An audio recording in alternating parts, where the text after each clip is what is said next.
Ladies and gentlemen, welcome back to another Hardpoints episode. We've got the break time boys here.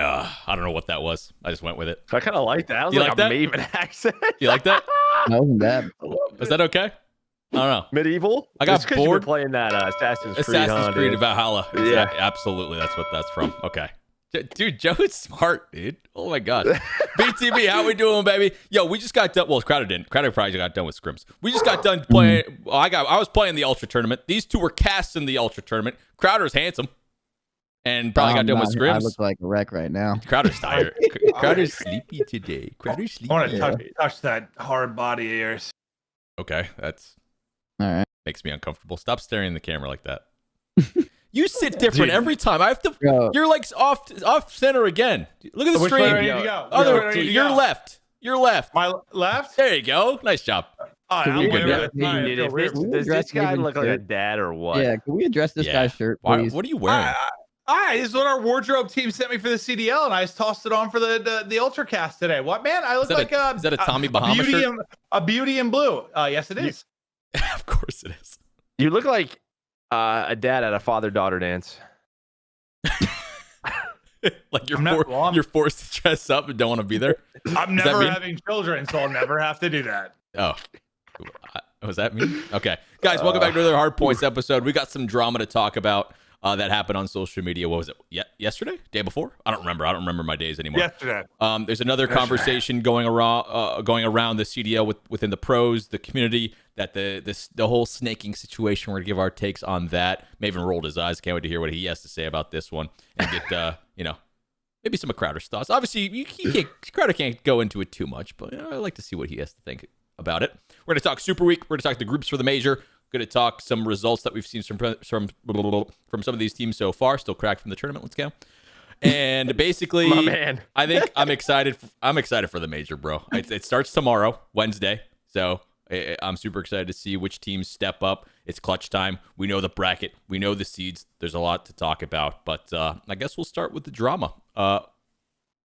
So just to lead us into this, basically. Well, should we just start with Hastro's tweet and go from there? That's probably the best way to. That's what started it all off, right? Yeah, I'll be honest with you. Joe and I were casting for 5 hours. I didn't look at Twitter for 5 hours. Right. I got on. I read some of it. I closed Twitter. So I didn't even read it all, but I'm excited to talk about it. Yeah, it went on for a while. A bunch of different people got involved. I don't really know how it snowballed into so many people get involved. A CSGO personality, I guess, like a analyst, commentator. Does he still commentate CSGO? Anyways, Thorin started. But yeah. Analyst, yeah. Anyways, he just started going after people too. I don't know how that all started, but it was super interesting. I'm gonna We'll throw. just avoid that one. Yeah, we'll avoid that one. Roger that. Okay, so here's Stroh's tweet. That was a big time match versus LA Thieves last night for the #1 seed in the COD League Major. Got the 3-0, and the Thieves are suddenly quiet again. Wait, can I ask a question really quick? Yes. What Go. was there? So he said the Thieves were suddenly quiet. Was there like a big beef beforehand? Well, the hoodie shit. Okay. Is that what that stems Yeah. from? Is that what that's Was there referring anything to? else? All of it is stemmed from basically Hastro saying their org cares about winning, not selling merchandise, and they fired back So at each that, other. so that over the argument past that couple happened a of while ago. I didn't But know. they apologized. Like Yeah. they got to a point where it was almost like a joke. Mike's like, you know what? I shouldn't have said that type thing. I thought in my head, like, that's one business model. We have ours is what it is. And then it just came out of nowhere, like nowhere. What happened? I don't know. Like, it makes me uncomfortable. Like, what's it all about? Like, what is he? Like, what's the point of these tweets? Anyways, he follows up and says, I mean, not even mention the match before or after on some of those timelines. That's how you know you've asserted dominance. But like, I'm pretty sure It's a there league match. It was a league match. It was for Yeah, cheating. It's top two. important, right? It's just like I just love for this fun. shit personally. Like that's what Yeah, I love but, about COD. alright, Our so personalities and let trash me- talk. I love this shit. Let me go into Oh, that a that- little bit because good. Maven says he loves this shit, which is fine. I love like when there's beef and stuff, but like that's usually between like players. The drama stems from that. I think there's like in the past, like Optic versus Envy was always a good one because Mike and Hector were like buddies. There's been no player drama. Was like to me, you love this shit because it adds another layer to it. there was already a big layer here. Like these are the top 2 teams in the group. It didn't need any extra gasoline on the fire. It was a good fire. Yeah, everyone You was can good. never, with have, it. really- you never have too Yeah. much fire or gasoline. No, it was already like a good fire. And I just don't, it was just bad. Like sometimes when social media teams go at each other, that's funny. That usually starts some stuff. Or they'll like go back and forth, or if a player says a quote in an interview, that gets things going. But there was nothing. Well, I was just confused. That the reason why I asked my question is the way that was tweeted, where it came out of nowhere. Like when I first read it, I thought like I missed because I don't pay attention to some stuff every once in a while, and I missed like some beef that happened. I thought I just missed like this like glaring beef between them, and I was like, oh, maybe I missed something. But I guess that was from left field. I didn't know. So yeah, it was just confusing to see because I didn't know if I like saw something crazy, like missed something crazy that happened like within like these weeks. But who knows? No, I just think what Joe said, like that all that shit was squashed. It wasn't. I just don't think either side like really like, I don't know, maybe it's a insecurity thing in a way when it comes to not being able to have the brand and merchandise type sales that 100 Thieves do if you're Hastro, and on the other side, if you're 100 Thieves, you really haven't won shit. So I think there is some just like insecurity there, and then when it just starts, they go at each other, and it just sort of escalates. Is the way I see it. I just don't think that old beef really went away. I think there's still just some, we want to shit on you. And when Hastro tweeted it, well, like I think Jack's tweet probably is what got it really going. Well, Then I'd read but like all to your of them, point, to your point about the LA, like obviously won. Envy's been very successful. Yeah, they just weren't in the league last year. Their team was the best team in the league. 100 Thieves With got United. multiple championships. Like Crowder was there. Indeed. Well, So- I mean, I think, I mean, Envy just as a collective. No, has I'm saying won as a an lot. as a organization, whole. I get that. Yeah. Yeah. I I don't mean, know, as a whole, I guess just the trash talk doesn't make that much sense to me because it's not like 100 Thieves wins were that long ago. Like they just weren't in the league last year, and then the year prior to that, well, you're talking COD. I think I'm looking. he's at the talking bigger- as a whole. Okay, Yeah, okay, yeah. That's fair. that does. But yeah, so I really enjoyed reading the timeline because a bunch of different people got involved. A lot of people started just going, taking some shots, throwing blows back at Stro, which I think were fully deserved. Like it was just like an attention-seeking type tweet. Why I thought it was super entertaining. Anyways, tweets from like Courage, for example. I highly recommend you guys go on Twitter and just read through the threads and the responses and everything because Courage just starts going crazy. He was roasting. Yeah, I mean Jack's response was kind of just like, "What is happening here? Yeah, right. Like, what is going on? Like, all right, if you want to do this, Yeah, he's like, all right, let's bet. go." Like, if you want to talk shit, let's really talk shit. Everybody was just like, Jack, where did this heavyweight boxer come from? Like, Right. I Jack's tweeted, I was like, tweets- bro, anytime you want to come back, you can have my spot again. Like, it's yours. So, Jack's tweets is like he had it ready to go. Like, Yeah.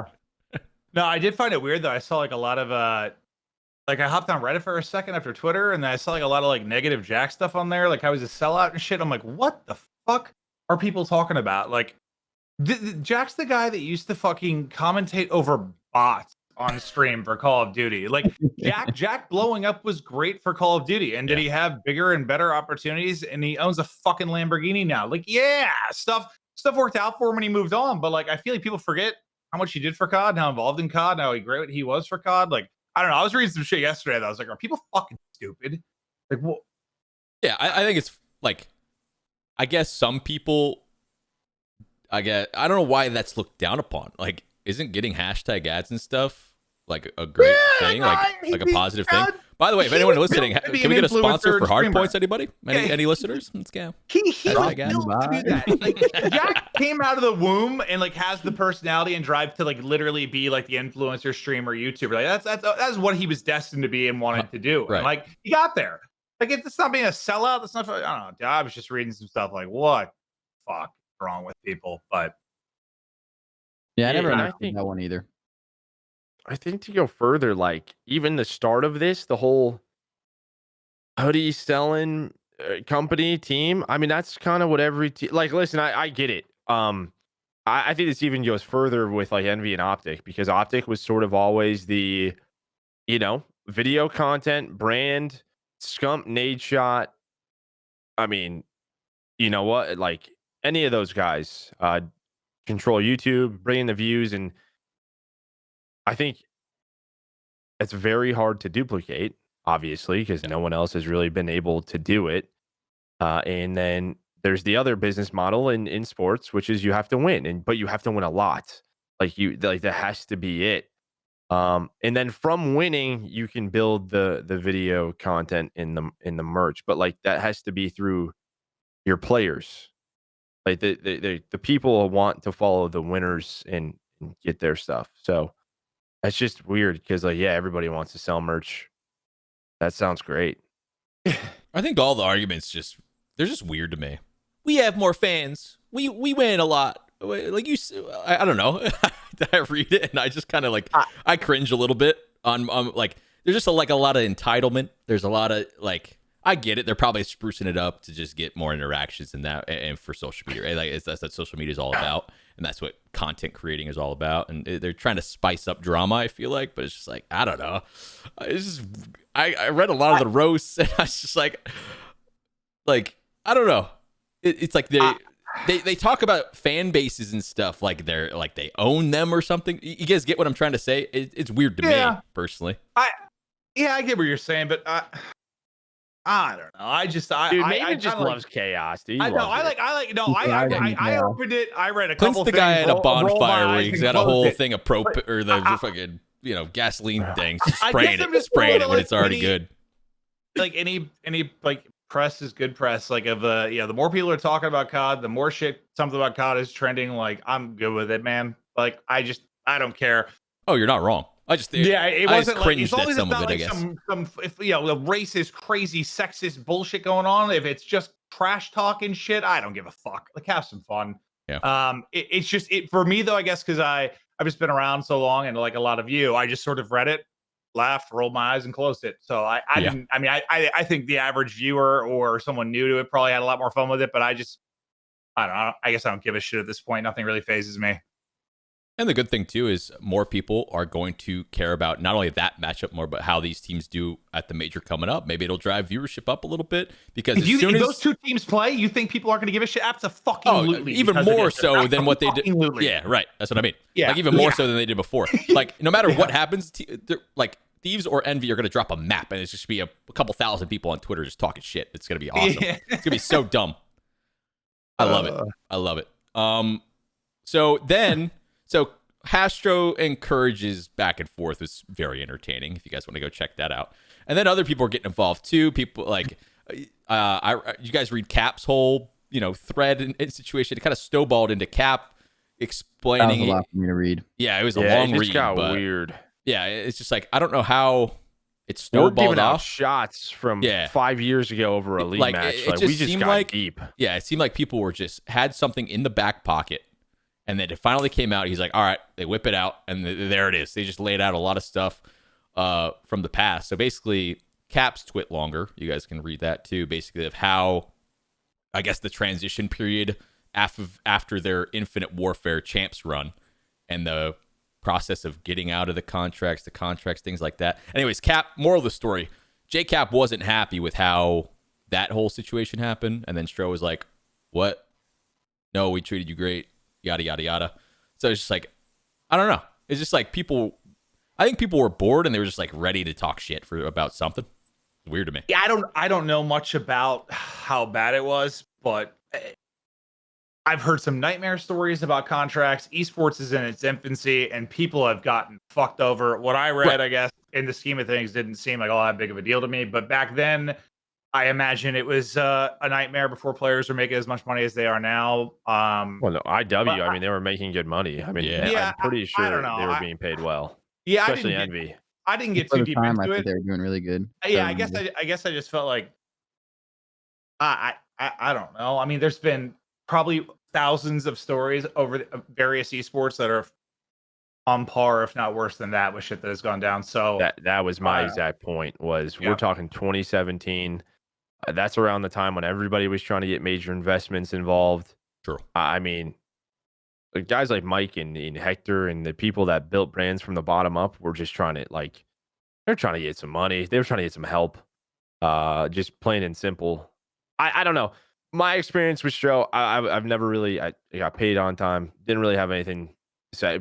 I just know that experience was better than a lot of people's in 2017, in 2016, in 2015. Before that, there's plenty of contracts that weren't upheld, players not being paid, organizations disappearing, owing hundreds and thousands of dollars. I'm just saying it could have been much worse. It's really all. Not saying like what happened is okay. It's just No. It just seemed, I guess, sort of. I understand that they were going at it. If people were going to air beef, that was the time to do it. I guess just when I looked through it, I was like, it just seems so trivial in the scheme of things now, considering where people are. I was just like, It was an odd one. It was odd timing. And then a lot more people got involved too. People just don't like somehow. Again, I don't know how this part happened, but Thorin started roasting people in the COD community. You guys see the one I retweeted about? I don't mind. I don't mind Sims talking about balls that a dropping, little bit. and then like the uplink one. Like, what the fuck was that? So I've met Thorin multiple times, and I've bumped heads with Richard Lewis before, and those guys, and they're very strong personalities. But like, I sat with them both at a table for an esports awards, and like, Richard and I kind of squashed some of our beef, and Thorin was so super polite to me and kind, and we chatted. But online, they can be a bit wild at times, and I think for you just got to think with a lot of gamers in general aren't the best socially in certain circumstances, and sometimes when they think they're just joking or just trolling, especially when it's over text, it can come across a bit weird. And I don't know. I think for him, I think he was just like fucking with people. Like, if to him he was just probably giggling, just fucking with people, Yeah, but just trolling. It was just like Out of nowhere. it was just kind of weird and out of nowhere, and I don't know. The whole thing was fucking weird, but I don't know. I was just looking through like, what? I started fanfic. I think of like Cap. Like, what am I reading? But I think through his end, I don't know him like really well personally, but I think he was just kind of feeding off, getting a reaction out of people and fucking with people. At least that's how I saw Farming it. impressions. Yeah, that's how I saw it. But you're a bitch. You suck at casting. I get tweeted fucking crazy shit all the time. So That's just arguing with players' moms in the middle of matches. Like, I didn't know it was his mom, dude. Or Abby. I thought it was like his. I thought it was like his fucking a girl he was dating or something at first, or a friend or a supporter. I'll go look at her, Abby, dude. I literally didn't even cross my mind it was his mom when I first responded. And then I read it, and then I read mom in it. And I was like, oh fuck! Did I just like start arguing with the mom? Yeah, I was like, God damn it! She just supported her kid. Had I known that, I wouldn't even reply. But fuck. But no, These parents just try to be supportive. They can deal with. Oh, dude. I said my dad, dude. One time I got into it with my basketball coach, dude. I swear to God, my dad ran into the court and almost laid him out. Like they like the security guards had to separate him. Like that, my dad almost like put him the fuck on the ground. So like, dude, parents will do my dad was anything. My dad's like that. So. My dad would talk shit to coaches. I've seen a few of those moments too with my parents. Yeah. So no, everything's at a cool. soccer game. My dad's like, "You fucking idiot!" Like shit like that. It's fucking funny. It was just I just didn't realize at the time. My dumbass didn't read the whole thread at first, and then I was like, Jesus Christ! Now I'm arguing with moms. Oh, here we are. Okay, so yeah, if you guys want to look at some stupid drama, I don't know. It's not for me. I thought it was a lot of it was like cringy. I think it's people just trying to get some stir up the pot. As simple as that. Now let's talk snaking. This is a fun topic, right? Snaking.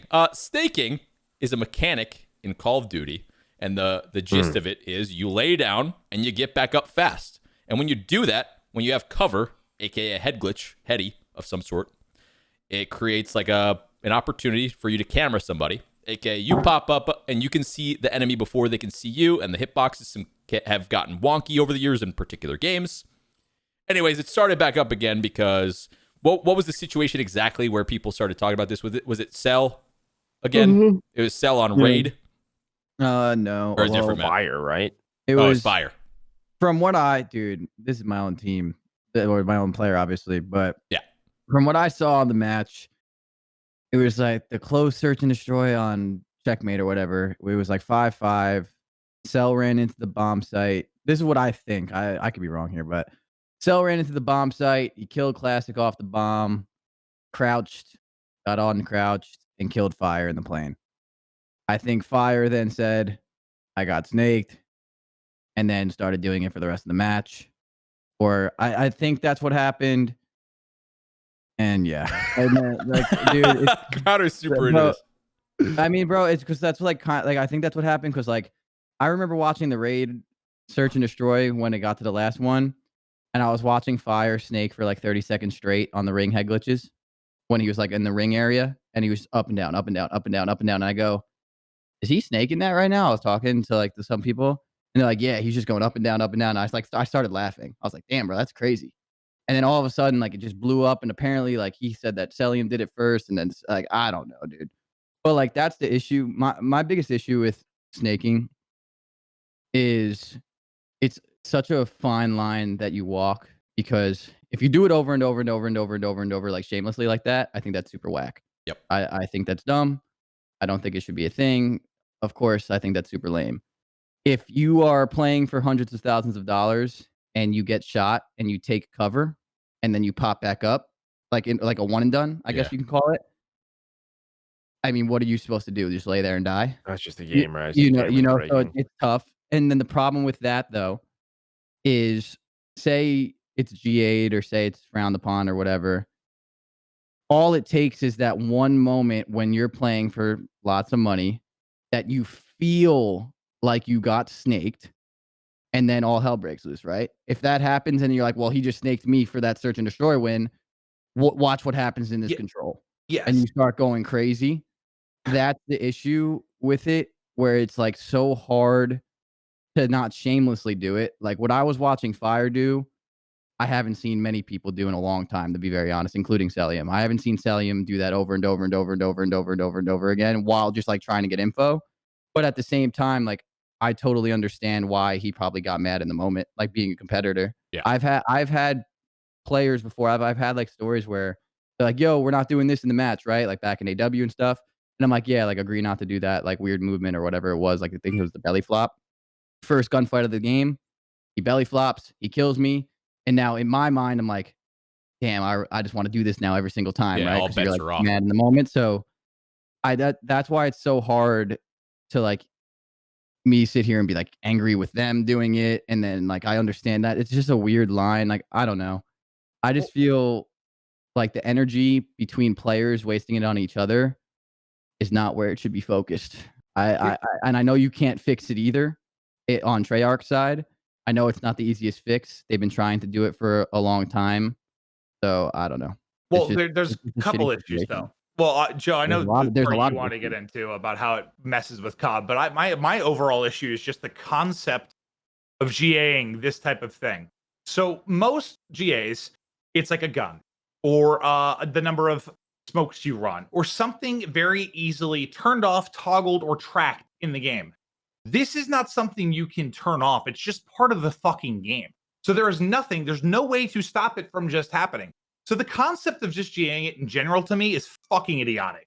Like there's no way to stop it from happening like a moment like Chris is talking about. You can't turn it off. There's not an option. It's not a weapon you can remove. I've always thought that the concept of it is just ludicrous to me.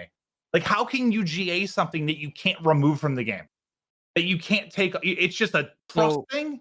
Like what? So I see what you're saying is what I agree with, and I understand that.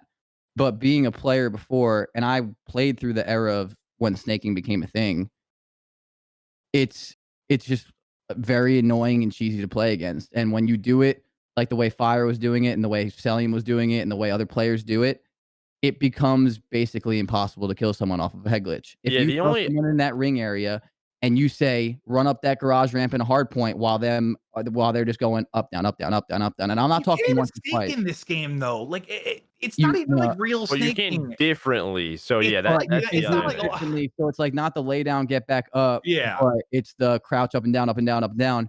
When you throw someone as talented as any of these players in the league doing that, it takes a lot of the skill out of it because I can do that and 4-piece a team, and I'm not nearly as talented as some of these players in the league. So like that's the argument with what I agree with. That's why I think snaking is stupid. But I wish instead of the players have to go at each other constantly and argue with each other and form the GAs, like I just wish there was some way, and I don't know how to, that you can fix it because they're like sliding is a huge issue. Sliding has caused nothing but issues. in COD, like with the mechanics of the game. It's too fast for the own mechanic. And then you have like crouching up and down, up and down, up and down. Like maybe after you do it like 2 or 3 times, your character gets like more tired and he goes slower up and down. So it's not as fast. But then, but now we get to Joe's issue. you're ripping Call of Duty apart. That's what I'm saying. Yeah. So dude, I don't know. The whole entire thing is dumb. It's just, and then like the thing is, when you're in a competitive environment and you're playing for hundreds of thousands of dollars, all it takes is in the GA world, all it takes is one person. Because let's make this straight. People say that Cellium started this. In World War II, we had issues with this. In games before Cellium was even around, we had issues with this. So this was not something that Cellium started. And we've had players do it forever. But the issue is that as soon as one player does it or feels like they have been snaked in an important moment, all hell breaks loose. And that's why it sucks that players, in my opinion, have to waste their energy fighting with each other, where it's like, I wish this was more like, hey, like this is really, really something that we need to somehow try and fix even better than it has. So like and by the way, Treyarch has done the best job of that, in my opinion. How do you fix a developer? But I don't know. That's what I mean. The entire situation sucks. Well, Joe, I want Joe to talk about like how it's kind of impossible without it like not being COD, and suddenly you're playing fucking Battlefield. You still have movement down. So let's talk about snaking, breaking cameras. What it comes down to is movement speed in Call of Duty. So if you've ever had a kill cam where it looks like the player's sprinting at you, but on his screen you watch the kill cam, he's already zoomed in. That's a broken camera. Basically, the game engine cannot keep up with the movements and the animations of the character on both sides. Which is the issue with snaking, right? You're going up and down a piece of cover, and like, say my microphone is that piece of cover, my hand is. Basically, as one player comes up, they would see the player in front of that piece of cover maybe for a half second before. And that's all you need. And that's all you really need in Call of Duty is that half second. Now, in the past, it used to be worse because you could come from a dead prone up in about. I mean, if you play Warzone or MW, it is very, very fast. It's even worse in that game. In what we saw in previous years, that is the number one issue. So how do you fix it? You slow movement down. I don't know if that will ever happen. I think Cold War slowed movement down. Besides the slide, which I understand is very quick, probably the slowest we've had in years. And there's probably a good amount of people in the chat that will probably agree with me. There's also a lot of. Well, there's a lot of, you have to think about the casual side. There's probably people in the chat that like the movement in Warzone and MW more than Cold War. Because Cold 100%. War, you are limited in the movements that you can make. Now, those casual players don't care. When they watch a kill cam, they get tack sprinted, they get slide canceled, they get snaked. They don't even know what the hell is going on. But at a pro level, when someone is abusing that constantly at every single map, it is freaking annoying to deal with. Treyarch has done a pretty good job of balancing that. You have to use a drop shot or drop shot tape. You cannot go from like prone to standing up. You almost like stop at crouching. In a way, they've done a pretty good job of limiting the movement. I don't know how much more you can do it. I don't know how you stop the crouching one. That's the one I'm stuck on. Before you make this game not feel like COD, because that at the end of the day is what we play. Now, maybe there is a server rate thing with a higher tick rate. If there is something, that would help probably. Yes, that would help. I don't exactly know the science behind it, but at the highest level, you're using everything to your advantage. Most people don't understand that, so I don't know. Again, this is a Treyarch thing we're touching about. I don't know who's making the next COD. I don't know who's making the next one after that. I could tell you where this is on their priority list. It ain't high.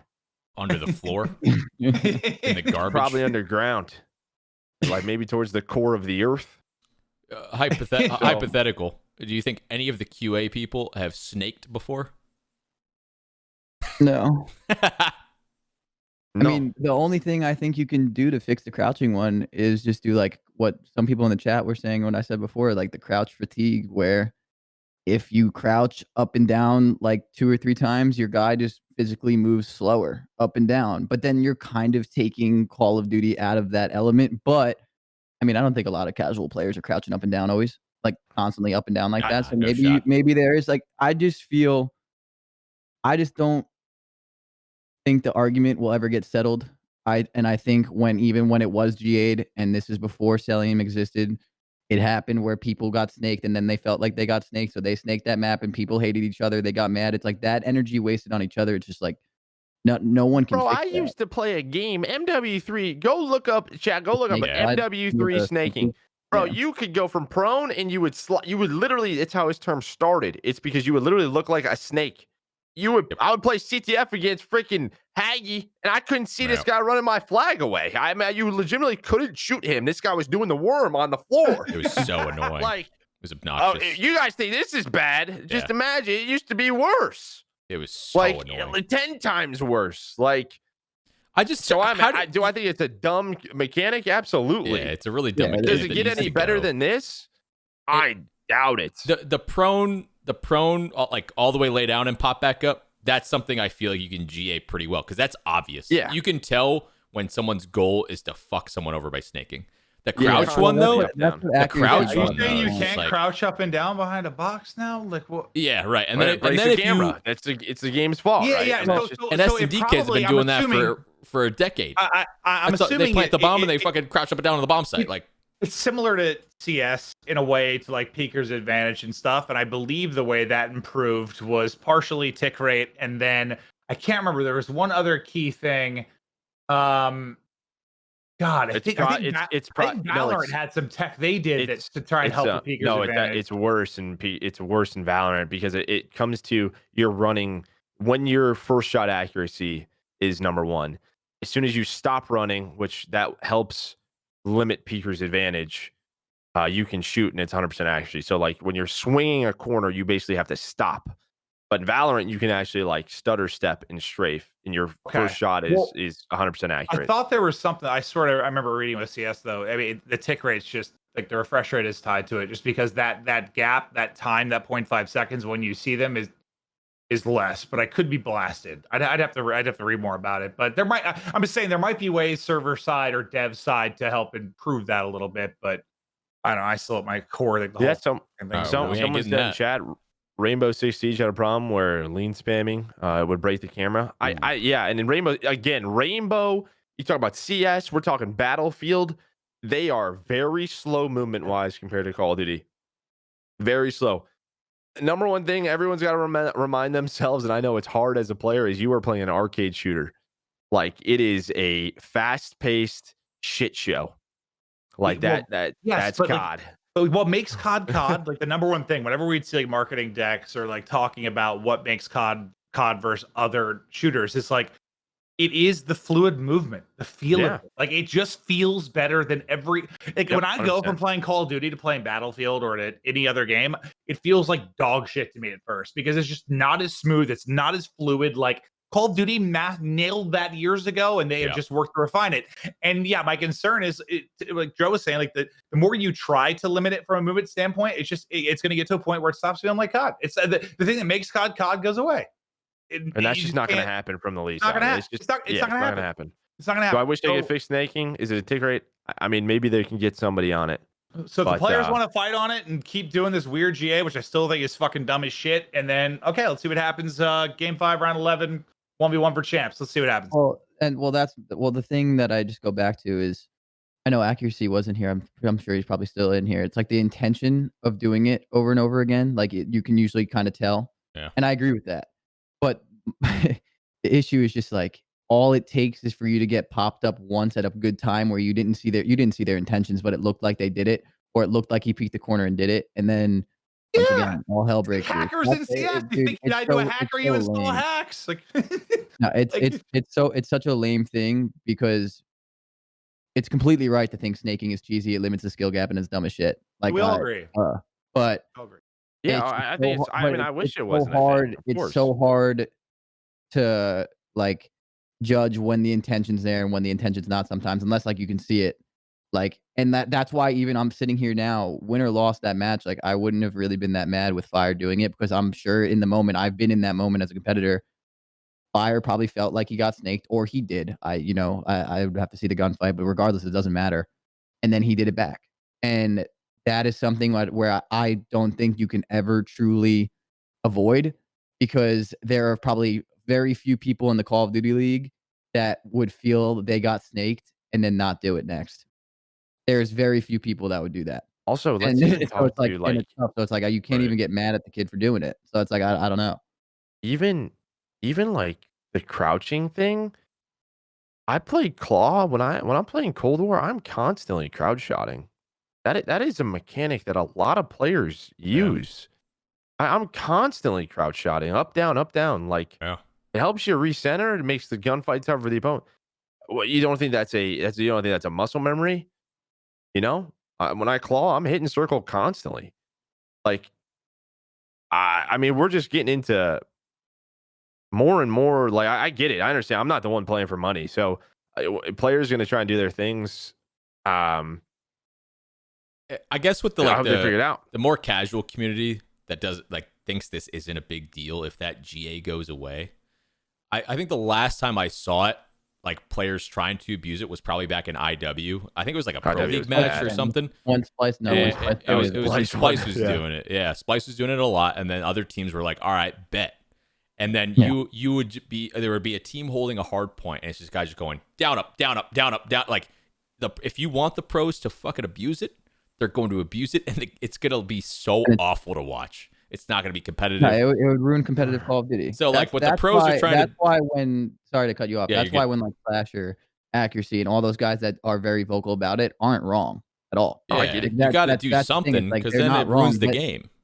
It's just I keep coming back to the point. It's just like I wish that it'd been arguing with each other and stuff just doesn't get anything solved. Of course, like you can like it gets it solved to where we are now, so that's actually wrong. We've come a long way where it could have been a lot worse these last 3 years of Call of Duty competitively if everyone just said screw it, we're all doing it. Like much worse. So it definitely has come a long way, and it could be better. Players can be better at it. Yada yada yada. I'm not going down that. It's like I just feel like I mean, I know it's not on their priority list, but like if the devs were to find like more ways to just make it not as Well, ridiculous. if there's anyone who's gonna find it, it'll be Maddox because he's the. Yeah. I mean, Treyarch's If all the goated. players went to him and like I guess like pleaded for like, you know, a serious looking into it, I think that would be better. I think that's more important than a lot of the issues that players deal with. But at the same time, like them fixing it is so fucking hard in general, just period. And so it's yeah. And again, it's just what we talked about. Like moving forward, I don't know. It's not if it'll getting ever get fixed. No shot. Yeah, exactly. That's They're what not going to kinda what I'm change like a talking about. core movement mechanic. It's probably way too hard to fix. Well, I just don't know if it's even possible. The only to be honest. quote unquote That's- fix is a higher tick rate, which we're not going to get. We're not going to get a fix to the movement mechanic where we get some sort of crouch stamina or some sort of bar. We're not getting that. We don't have an anti-cheat. You think we're getting a crouch stamina bar? No shot. So it's just like the options are let's say like the pros take it on themselves and you just be like, oh, that guy snaked us. We're not scrimming them for 2 weeks. Like, yeah. Well, hopefully. Is that it? Hopefully the CDL keeps growing, keeps crushing, becomes a higher priority overall for Activision Blizzard, and maybe some of these things down the line become more of a priority. Do I think that's right now? No, it's low on the list, like you guys said, but I've said many times where the reason I'm happy we did franchising, the reason I'm happy we went this route, is if it does well, becomes profitable, and crushes it, good things will happen. And maybe this is something down the road where there is, because what do we want in a perfect world where there's a lot more just carryover title, constants, title to title to title for everything. And maybe this is one of those pieces. But yeah, we're not there yet, but hopefully maybe someday it becomes more of a priority. I say we play Treyarch games because I love Treyarch and the way they've combated it probably the most out of any developer. Yeah. And take out sliding and throw back dolphin diving, so there's no more snaking camera issues, and I think we're halfway there. That's That's just what I think we do. like the crouch one's always going to be there. You can't fix it. Well, but the like even like in this game, there's like the snake sliding thing too, which is super cheesy. So it's just like that was in Black Ops 4, well, right? I feel like once sliding became like boots in the ground sliding, like what was that? Black Ops 4, I guess was the first. Am I missing? It's like once Black Ops 4 had like that slide into the slide cancel into the heady, that movement, and then like sliding just causes too much issues, bro. Go back to dolphin diving. Go back to dolphin diving and throw back Treyarch. Yeah. So I'm just gonna play devil's advocate to that. I think going back to sliding or going back to dolphin dive is a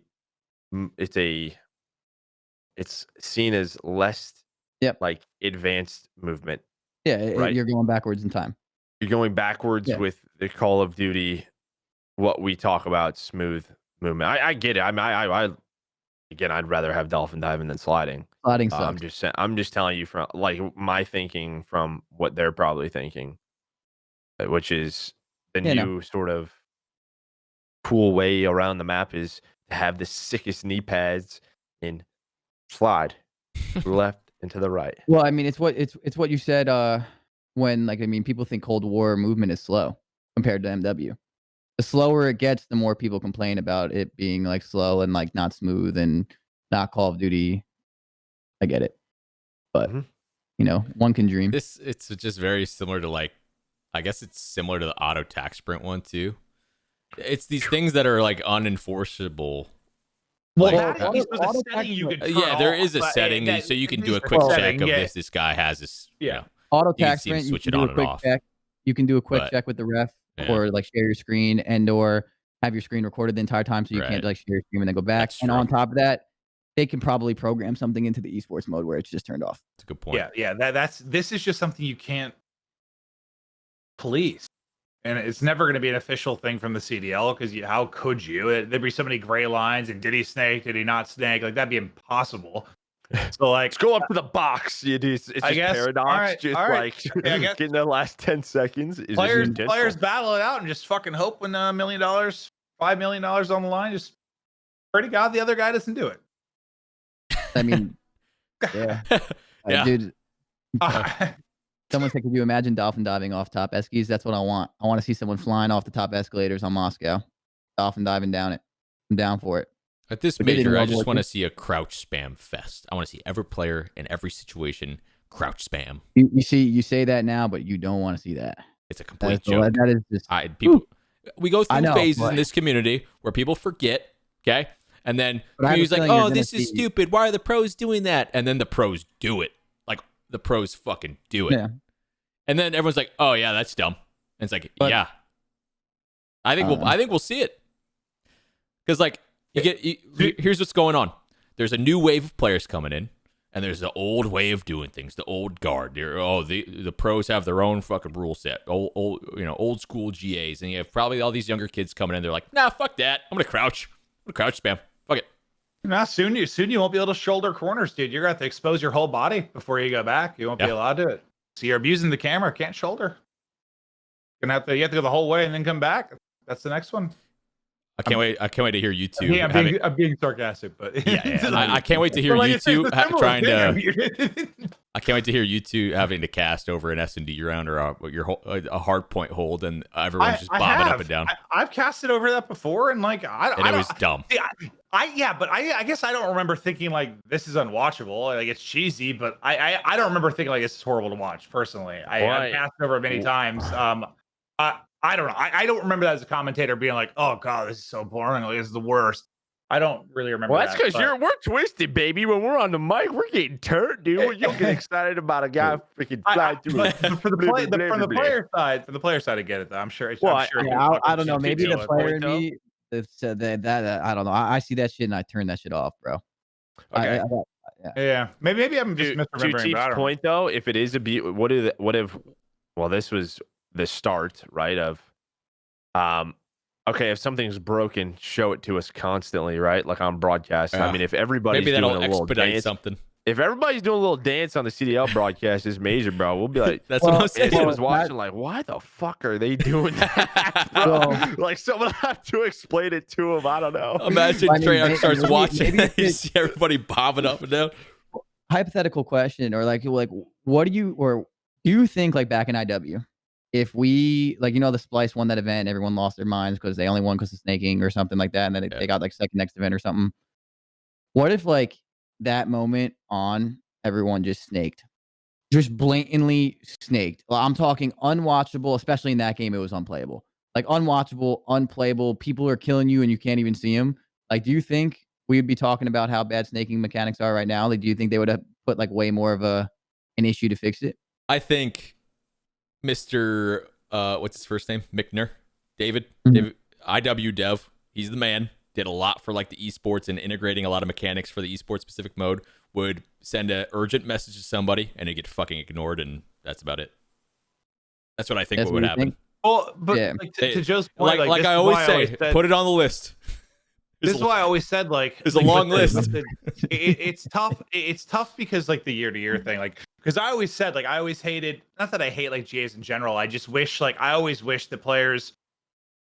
I wish we had a world in which a game came out, players could use all of the stuff that's absurd, use it, show the dev how dumb it is, and it gets fixed. The problem is with the year-to-year, we just don't have a lot of time. We still have, there's so many other things you have to work on. There's not enough time to do that testing period and see what's crazy and what needs to be removed. So that's why the GA thing exists, is some of it, like, has it gotten better, I think, with the CDL and eliminating certain things. And it's come a long way since years back when it was all GAs. I mean, a lot of stuff has become official, but just, I don't know, it's just hard year to year, man. It's resetting every time. Joe's not having it. I mean, I did it for 4 fucking years, bro. Just send me the list of items. I will literally read the description, and I will let you know if it's going to be banned or not. Yeah. It's pretty simple. Design whatever you want to design. Do not expect it to be played in competitively. This is the players should decide the rule set. I agree. Yeah. I'm just saying, I was just saying that there isn't time to do it the way that I wish it could be done. I wish there could be more testing and feedback sessions. There's just not time with the year over year. I don't know. And then, like, speaking on the individual players, I don't know Fire. I don't really know Cell that well. But, like, is Cell really in his mind intentionally trying to do it? I don't think so. I don't know. It's impossible to know, really. But when you get down to it, you get into a clutch situation and you're one shot, you're going to do, what you need to do, because it's muscle memory at that point, too. So I guess all you do is you keep the GA. And what's the punishment? That's the part where I don't understand. I guess the only thing we can go back to is like the whole blacklisting situation. Basically, a blacklisted team, no one would scrim them. But like, who makes that call? The top ranked teams? I don't know who's running the conversations. That's where there's this gray area. And like, is there a respect level enough for all these players to not do it? Probably not. It's messy. It sucks and it's messy because I just want the game. I just want to. Slash says he makes the call. I make the call. Yep. Oh, that pro DM's probably comedy, absolute comedy. I wish I could just like join into that and just read it for a week again. I kind of miss being in the coaches one too. Only thing this guy is getting ran by is fucking hook on fucking defense and raid control. That's fact, bro. No, I'm just kidding. I love you, Austin. I was just kidding. Oh god, starting more. Don't GA me. They're starting more beef between Thieves and Envy, bro. Crazy, Joe. Wow. No, dude, just dude. Damn. He'll never be half the AR Crime is. It's tough. Oh man. Okay, that was I'm kidding, Sasha. I love you. You're a monster, bro. We love you. You always gas up, little goat. right now. No, Yeah. I fucking love Austin. All right. Well, now I'm curious to see if players are just gonna be like, nah, screw that, and just start going nuts with the movement mechanic. I don't know. We'll see at the major, I guess. That's enough about that. It's a conversation that sucks because there's no solution besides fixing it. They're not gonna fix it, and we're in the same circle of BS that we've been in a long time. And the problem is fixing it isn't really easy or even maybe possible. It's not gonna happen. Exactly. That's kind of my point. It's like it's not even worth talking about, unfortunately. So thankfully, I just am in a cast and not give a shit. Have fun, players. That's what you've been doing for a long time. What's that? You've been doing that for a long time. I mean, we have it worse, bro. We play Warzone, bro. We got pack sprint. I got slide canceling, drop shotting. Sometimes in the gulag, I'll be waking up 8:30 in the morning in a gulag, bro. I'll be wiping the crust out of my eyes, having my cup of coffee, and I'm getting absolutely shit on by some. I am a rat.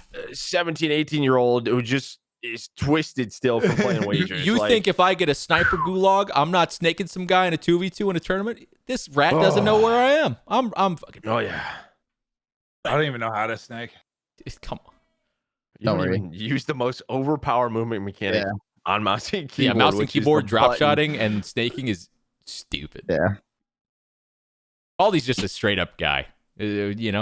A classic competitor. He doesn't even know his keybinds. I know. I just want to cast some COD and have some fun. Let's talk SuperWeek. What I'm going to pull up right here, chat, is Talk about these matches. the league table. Okay, so bang, breakingpoint.gg if you want to follow along with the group tables here. So you can see the overall standings divided into groups here, Group A and Group B for Stage 1. You can see on this side the teams. I don't know if this is completely updated. It's not updated. It's not. Okay, that's not updated. Okay, perfect. I kind of wrote it out in our document. It's shocked. I kind of wrote it in our document. I thought I was going to use the website as a reference, and I can't even do that Yeah, now. usually that is updated. Even the COD League one isn't updated. They all weren't. Gamepedia wasn't. COD League wasn't. Come on, bro. The major's tomorrow. We need accurate data. Unbelievable. The bracket's good. The bracket's good. So yeah, the group stage. I was like trying to remember the standings. It still has Guerillas over Paris and that type of stuff. It has like Rocker in third. I was like, that's not correct. Okay. Maybe COD Gamepedia has updated. Well, one moment. Yep.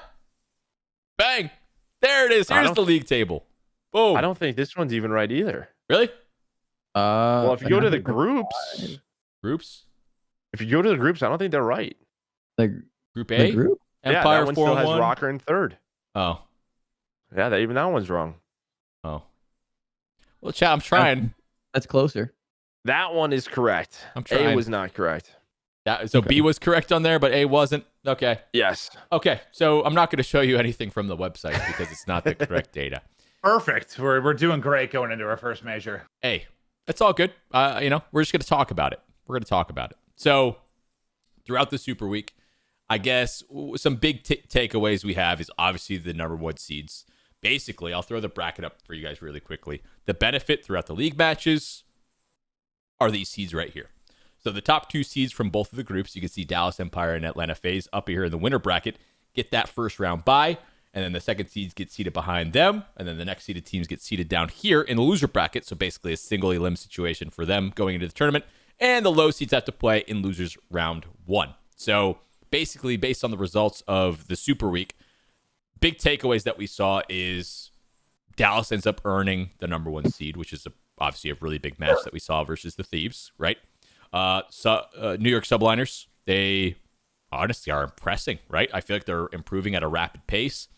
Hearing some of the conversation from Clay in the interviews after the matches is like he is being annoying. He is being that guy to make their team improve in scrims, and it's going well right now. Will the team be, as stoked about him being annoying when they're losing? I don't know. We'll see, but we're gonna see how they do in the major. Rocker, I don't know, fell off a little bit. I wouldn't really call it falling off. I don't know. What are you guys' thoughts on Rocker going into the major? I didn't expect them to be bottom. I didn't expect them to be fourth. Obviously, we weren't sure how well New York was going to play, but that's the difference maker is them losing that match to Subliners. I thought, Rocker was going to be top 3. I mean, they go 3-2. It's not like a horrible group stage, but that tiebreaker hurts them. So they start in losers. And I guess like for Rocker, it's still, I don't know, like for most of those teams, we're just trying to find like a little bit of an improvement, and there were still just some respawn issues with that team. I think that's still the key. Do I still think they're going to be a really tough team to beat? Absolutely. Can they go on a losers bracket run? Absolutely. But I think they have to know the focus for sure is around that respawn. Yeah, of course. It seems like S&D is going to be pretty consistent for them, but unless they can, I don't know, deepen their map pool a bit in terms of respawn, I don't know how consistent they're going to be. Looking at the loser bracket run that they can make, though, pulling up the bracket one more time for you guys, you can see Rocker at the bottom here. They play the winner of Ultra and Ravens. I definitely think they can take down both of those 2 teams. Ultra's just a weird team, though. Like, I swear one time I watched them play and they look so damn phenomenal, and then they, the one saving grace that they had going for them was their S&D, right? And then all of a sudden, you start losing some matches, and then you look at them from top to bottom, respawn and search, and you're like, uh-oh. The one thing that you thought was going to be the consistent thing for them, they start losing a couple matches, and they start falling apart, and next thing you know, they're a bottom seed. It's the same thing for any, like, team that's really good at 1-4, 2-5. Like, if you're a really good hardpoint team, and then suddenly you start losing some map ones, you're in a lot of trouble. If you're a good search team, and suddenly you aren't winning your searches, you're in trouble. I think it's why it's always been scarier to be a quote unquote 2-3-5 team is I guess I've felt my career just as a caster that when you're a very good hardpoint team, people find a way to win that at a much more consistent rate. Like we've had teams that win 80-90% of their like hard points in a year, or like you can be very consistent there, where like search maybe the, whether it's, Joe, you talk about you can get the blender in a map, or like you just make the wrong calls. Like there's a little bit more of like a, I don't want to say randomness factor to it, but kind of in a way, maybe some stuff you can't control as much. But yeah, if they're not ultra, when they stopped winning searches, I mean, they looked really solid for what the first week, and then SuperWeek they ended up getting smoked for like a couple matches in a row, and now, yeah, I did not think they were going to be bottom two. That's for damn sure. I think what happened with Ultra was they started their SuperWeek off with Faze and Optic back to back, if I remember correctly. And those, I just think the takeaways from those games were like they can be good enough. They're just still not there. But then they lost their next match, and that's when we were like, "Uh-oh, what the heck is going on here?" And I don't know if it's one of those things where you lose a couple of close games, and as soon as it just happens again, like we've seen that happen before, where you just can't get the momentum going on your side. I think when we watch the Ultra, there are key mistakes. Like I can look at control rounds in the back of my head, search rounds where they're throwing advantages away. I still believe, and maybe Chris, you can touch on this more, there are still a lot of bad habits for these players. Every team is making it from 5v5 and the faster movement Call of Duties. There's moments when you're watching these matches and you legitimately don't have to do anything. Like in search, it's like this overextension to make sure they don't plant. Like you can retake a bomb site. Like it's okay. Don't freak out. Like you have numbers advantage. If anything, retaking at times can be easier because that for the most part where they are. That was my least favorite thing watching as a coach. Crowder, I want your input. When your players make a mistake where the better play was to put your controller down, how does that drive you insane? Because I used to lose my goddamn mind. I want to pick up the controller and throw it at them. Yeah, you literally just like, if you did nothing, it would have gone better. That shit drives me nuts. But Joe's totally right. Sorry. No. I had PTSD, Joe, when you said that. So spot on, and especially going from 5v5 to 4v4.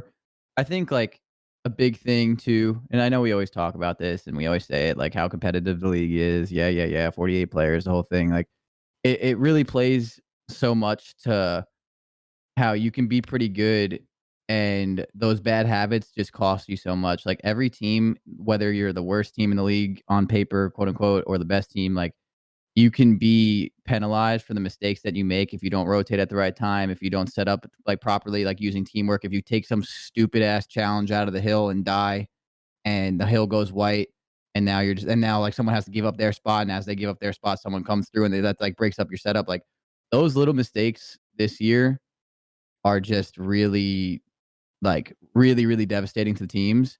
And you see, or at least what I see when I see like teams like play bad, even like when I don't think we played too well against Paris. There's just a lot of plays where like I watch it back with the team and I'm like, can you explain what you were thinking in that moment? And then usually it's just like, I'm a dumbass. And you got to watch it back and they're like, wow, I'm dumb. But everyone does it. Like I've even did it when I was competing. It's like those habits and those mistakes and like not having communication with the mini map and making sure like if you're pushed out here, I'm pushed up here, make sure we're blocking. If you're not blocking, they're going to spawn here. Like that goes probably the farthest in this year with how this game plays out. Yeah. So that's why I think you see such close matches. Like breaking those habits and working on those habits is probably like the most important thing. So like what Joe said for sure. And especially going 5v5, MW, fast paced, spawn up and just hit the hill. Oh, I mean, you'll see some more SD rounds. Hey, let the game come to you. We're holding. They have to come through one doorway. Instead of you running into that doorway, slide canceling, dying by yourself, it's like actually taking team shots and stuff, like for sure. Like that's I think the thing that stands out to me, we'll be in a 1v2. The guy with one kill or the guy who's by himself would get a kill, doesn't take a bullet. And you just see the second guy just fly and slide. Right. I'm like, whoa, like you got time, like chill. Like if he's weak, cool, seriously. But like you don't have to fly at this dude. Like, happens a lot. That's why I think this whole like that whole coin flip thing was so funny to me, because I think like when Joe and I are watching and we're seeing an upset or a map, like are there a lot of small mistakes and stuff throughout the course of the map? There's probably a million, yes, but like Joe and I can sit there and chat, and it's usually like one or two key moments where someone fucked up, didn't make a good play. That's why they lost. It's not. If you can talk about skill gap all you want. If the skill gap is you need to be as mistake free as possible, then all right, that's what it is. But for now, and maybe it's just because we're early in the year, but every single series we cast, there's so much shit that happens where like Joe and I, as soon as like we're off camera, off the mic, like Joe's like, what the fuck was that? And we're just like kind of laughing about something that happened. Like it's just bad habits. You can just tell. bad I mean, it's bad really, habits, really tunnel bad right now. vision, bad communication. I Like see it in Hardpoint all the time. those Like, things lead to the most skill gap. I'm not saying, you know, I I've been out of the pro scene a while now. I haven't coached in a little while now, but like I know there's one thing I do know, and it's how to play goddamn raid Hardpoint. And some of the stuff I see from these pro teams, they're nasty, more talented than I could ever be. But I could probably, you know, out rotate and out kill them in a lot of situations. They just have bad tendencies. They're taking fights at garbage time, at garbage parts of the map, on garbage time on hill. The setups are like wonky sometimes too. I just think garage rotation. Yeah, the garage rotation, Well, I was gonna especially say, over and over and over. kitchen in to my garage, head, and they dude, just I'm like, spawn what? out kitchen. Like, what are you guys I doing? haven't seen one clean like hold a garage, and maybe people are just with the movement and everything. It's just better. It's Well, easier it plays to a little break. different. It plays a little different for sure, but you see even like garage to basketball court hill, like everyone just spawns up at like 20 seconds and hits garage one last time, and then like then they start spawning split on the rotation, and then they lose basketball court, and they're like, oh my god, just like things like that. If you do that nowadays compared to back in the day too, I mean, you're getting 100-point clubbed. From then to now is you're just not. You don't take the map back, even when. We haven't played COD for a few years. We're playing COD again.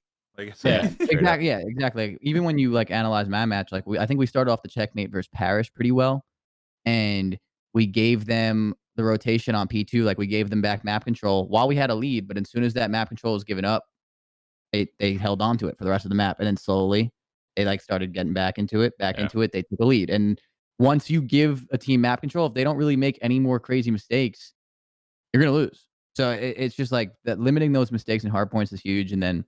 Even if you watched like the thing with dropping your controller, I mean, dude, Paris could have dropped the controller in the 3v1 that Simp had. Yep. Like, of course, Simp is incredibly talented for pulling something like that off, but Classic goes by himself, and the next guy goes by himself. It's just like if they just all waited for a second. I guess it's just like classic 4v4 where like there's a lot of those mistakes are huge in this game. It's like 4v4 where I feel like if the comms are a little bit better, you don't see dumb shit happen.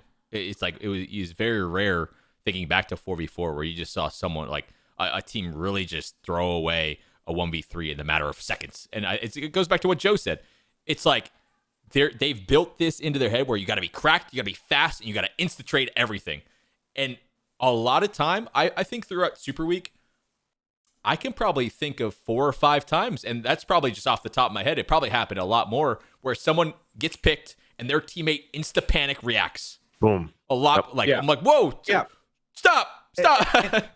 It's just like I think Chris and I, when we were first going through maps, you were talking about stuff. It's like you need to, as far as the fundamentals go, like if you're losing because you lost some gunfights and got shit on, okay, like get to the point where that's what's happening at least. Like if someone's smoking you in 3-piece, you hitting your shots, and it's not due to an overchow or dumb play, like somebody misses some shots, you get smoked. All right, you lost because of that. That'll happen, but.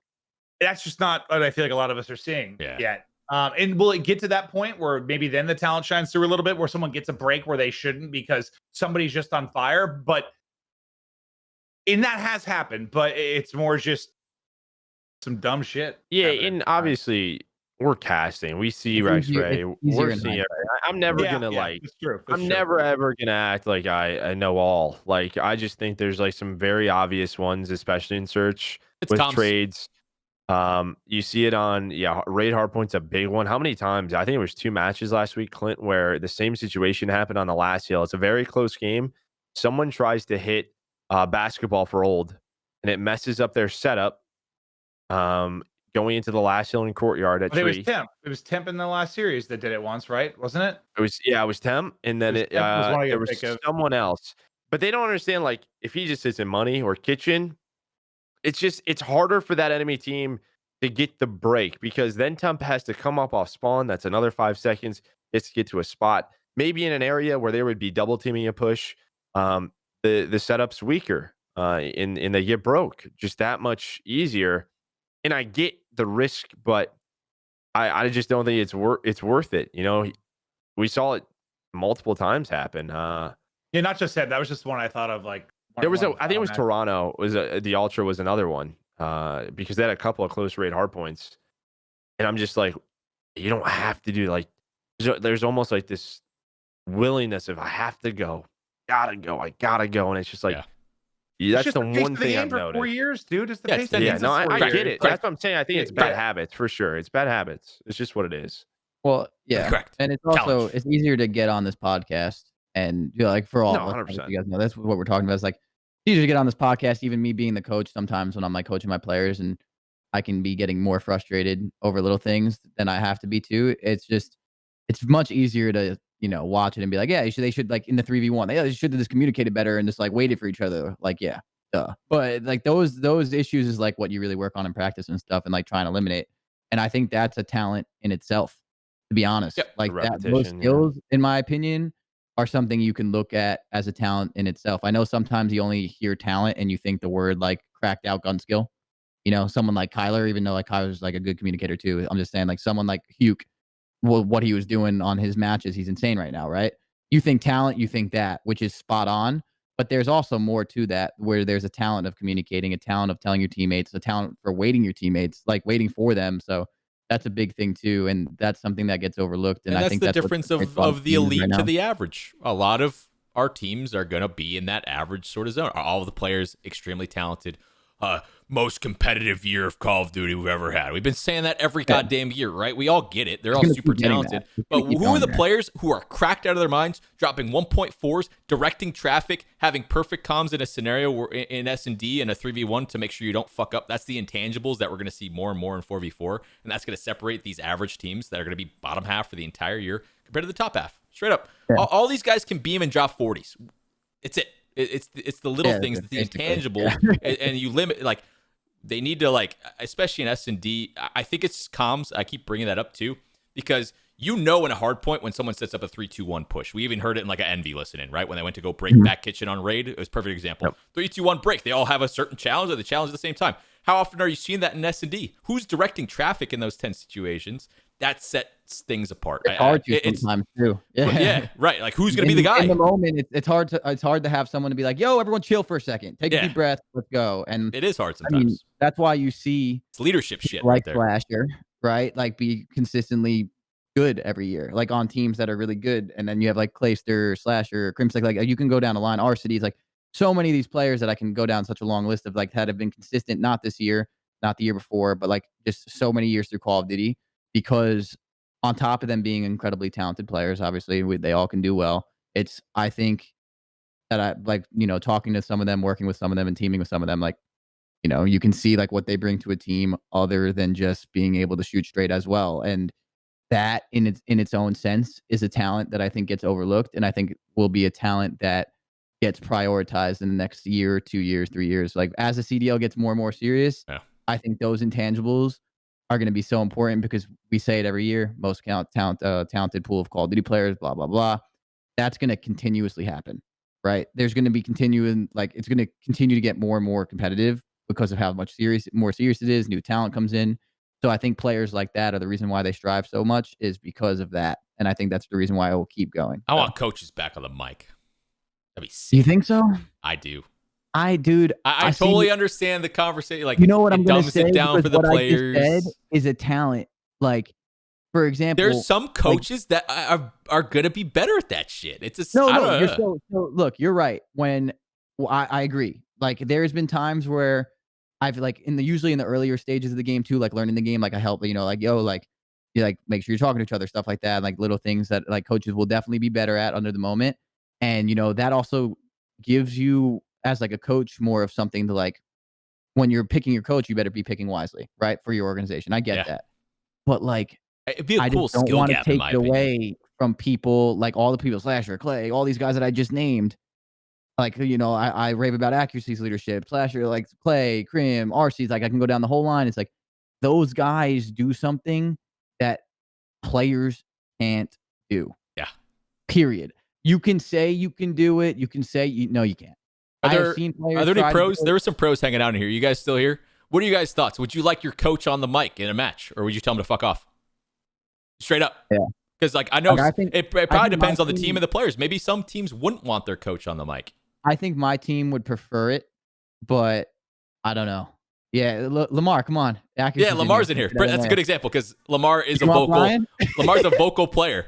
Well, yeah, Slash. But that's the thing. Slasher is in the chat. Yeah. He has JKap. Yeah. If I'm playing, I would love. I think it should be on the players. Okay, I get that. Would you Should be on want the players? Would you want your Yeah. coach on the mic if he was available though? Yeah, it's like You know? imagine like Tom Brady drops back, and all the times when you see the bird's eye view, like a receiver's wide open, you can see if the coach is like, Bron's wide open deep in his ear. Yeah. Oh, okay, shit, slings it. Yeah, Like, I you should not have a fucking coach in your I goddamn agree. ear during the I game. agree. I'm a Like, coach and I no, agree. man.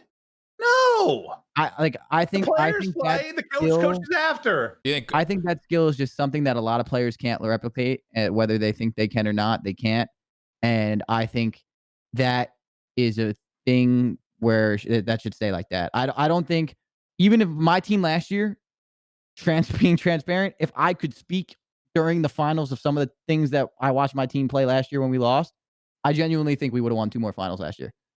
If I could speak, I really do, because like Yeah. there was a I believe did it. I believe it for sure. We've had a lot of issues last year in our communication, like where we were kind of just like mix and match, right? I think I could have helped them out in those situations, but I also think, as a team and as players and as leadership, that's not an excuse. Like that shouldn't be a bailout for players that can't talk and shoot. You're literally Done. giving a bailout. You're saying you want players to be dumber and have to think about less, and then I don't know. Then they don't have to worry about fundamentals as much. They literally just can mindlessly shoot until they're told what to do. I don't know. I don't. And this is as much as I would love to do this, because I would love It'd be to fun. get on the mic and be like, "Yo, I like the rotate, idiot." conversation. But What's the rule? dude. NFL. I was the best The- coach ever. NFL offense. How long can the coaches talk to the player before it like cuts off? What's that? Oh, I don't know rule? what the official rule is. I'm sure. I I was wondering they're if you guys probably know or out of chat there. knows. I don't. I imagine. I mean, I'm just thinking. I'm sure. It's probably like when they're out of the huddle, until 15 seconds left in the play clock. What if an Yeah. S&D, your coach got 10 seconds? Just be like, hey, I don't mind that. In hey, Surge, but I dumbass, guess- this guy's going here, and then you get cut off wait, or something before the round starts, before the round starts. that's not bad. I don't Yeah, have an but issue. I I But more in of a an issue was 3v1 during gameplay, like during the Yeah. actual gameplay. But in the 3v1, for example, I don't want to be able to come in and be like, yo, everyone take a deep breath. All right, like Yeah. and bounce together. Yeah. Like that shouldn't be allowed, because Yeah. if they don't have the composure in that moment, that's what you practice for. That's pressure on the line. You shouldn't have someone Right. bailing you out, talking you through step by step in game. In Hardpoint, it's 220 to 220. The new hill's coming up. Yo, next person to die, make sure you guys rotate. Yeah. If that happens, that could easily change the outcome, and stuff like that should not be changed, because that should be on the player to react in a pressure moment, to be able to react and make the right play. That's part of what separates the players right now. Yeah, That's that is a a skill. skill. It's That is part a of it. skill, You're yeah. taking a skill away from the game and the players. Why the fuck should that be a thing? Yeah. Skill gap. Like- Brian Saints in the Yeah. text, wow, I wish I could have said that during champs last year. Like imagine your player. exactly. Like it's part of Imagine the your skill player's gap, like man. 0-5, and you get like, yo, you suck dick, and then you just get cut off as a coach. Don't drop a low bomb. Don't drop I a mean, that donut. was like Don't that was ever- old school coaches though. Like I'm gonna sub you they would out. pick a player that one player just wouldn't calm, True. and they would just talk for that player, And that's so dumb. they could just focus on gameplay and shooting. Like Abizi is very good at talking and shooting, but imagine like for my team, if I could just be like, Tyler, you don't do anything Just get other twisted. than just shoot people. Shoot, I will do yeah. everything for you. I'll Like, never- that would be stupid. I'll But like never he forget. doesn't even have that issue, but that would be dumb. I'll never forget that listened in during I brought it up multiple times, but when MB came back against the United in the uplink, and I don't think John or App said a word. No, nothing. Like that entire comeback, I don't think either of those two fucks said a word. They were so locked in, just shitting on everyone. And yeah, I mean, they won the game, but imagine if there was a coach just calming for them while they're frying, like how much it could have helped. But like, yeah, I don't know. I don't think it should be a thing. But that listen, I always think about it. No, There you're was like totally two right. people going out and two people just fucking shitting. Like they were just, and it's easier. Well, even all of us will 5v5. say it's easier, dude. We don't have to talk. It is easier to play Call of Duty. We don't have to talk. Or they In keep on talking. 5v5 last year, I mean, you would go to some listen-ins and one person really wouldn't talk, because in 5v5 it was almost too much. You You need almost like gave someone like a bailout. Yeah, like Whew, dude, like it was just everybody going. So someone was just chilling, shooting lasers. Listen, man, you guys are right. I like the combo, right? No, It's a great combo. I love the combo. I like the combo, This and, was- and we got it's current everything pros I in would here like to still do. too, and like coaches are way more prevalent now than like years back. Like Oh, coaches are a legit position now for every team. So like it's curious. I was just curious to ask some of the pros now. It's like, would you like that? I don't know. I don't think it is a crutch, especially for Force. Yeah. Yeah. I think for search, there's some things like maybe before rounds to sort of talk to. I would have a problem Control, with maybe, that, yeah, personally. like maybe in between rounds. Obviously, You're they couldn't spreading have out a access. series. It They might become couldn't have longer, access to the over stream. time. Yeah. Hardpoint is you'd probably have the to have big delay one on we're it. discussing. Yeah, I mean, you You'd probably have to would. delay. That coach couldn't have access to it. Yeah. I don't know. Yeah. But I don't know. There's a Yeah. combo there. I mean, I've no. It's just when they're actually playing that I have an issue with. But if it's some between round thing they could figure out, It adds not really cool sure. elements. It's a cool conversation. I just would never want to rip that skill gap away from the players. And I think you can still be super, super, super impactful for that, like being a coach in game. Like, like I feel like a coach's work right now in Call of Duty is done during practice. Like, of course, match days, you try and keep people calm, you have your speeches or whatever. But like a lot of that is like done in practice, and like Yeah. a lot of the work done. So it's like it would be so cool. Like for me, I would love to do that, being like the kind of coach I am, but it's I don't even like trying to talk to my players ever in practice sometimes because I don't want to have them have that crutch, right? Yeah. Like when they're in the game. So it's like, yeah, I would love to do that because there's so many times I'm watching where I'm like, stop hitting scrap at 10 seconds, like while I'm watching, but I can't do anything about it. That's But a problem I had as a coach too. Like I think just can't rip sometimes that gap maybe, from them. but like we would struggle at the same shit, like a Hostia and a hardpoint rotation, for example, and we fuck up the same thing like 4 scrims in a row, over and over and and then over. finally I lose full because we go over VODs and stuff. Everyone acknowledges the problem, and then during a scrim I'd be like, "Hey, dumbasses," and they fix it real quick, and then we do the next scrim a couple days later, and then they revert back again. So it's like, at what point are you just being a crutch? But it's just like, Yeah. fucking remember.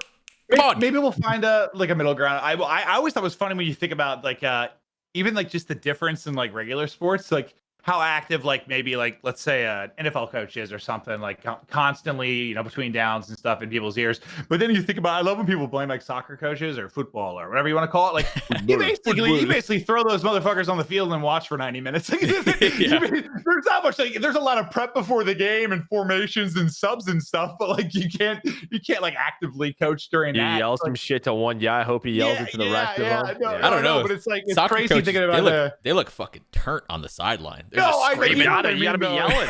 You gotta be yelling, dude. Like, damn. It's just so different, like just sport to sport, and Yeah. even esport to esport. Probably the involvement. Maybe there's some kind of middle ground we'll find eventually. I don't know, but Yeah, we got sidetracked. That was totally on me, the whole coach conversation. That was a good combo. All good. Okay.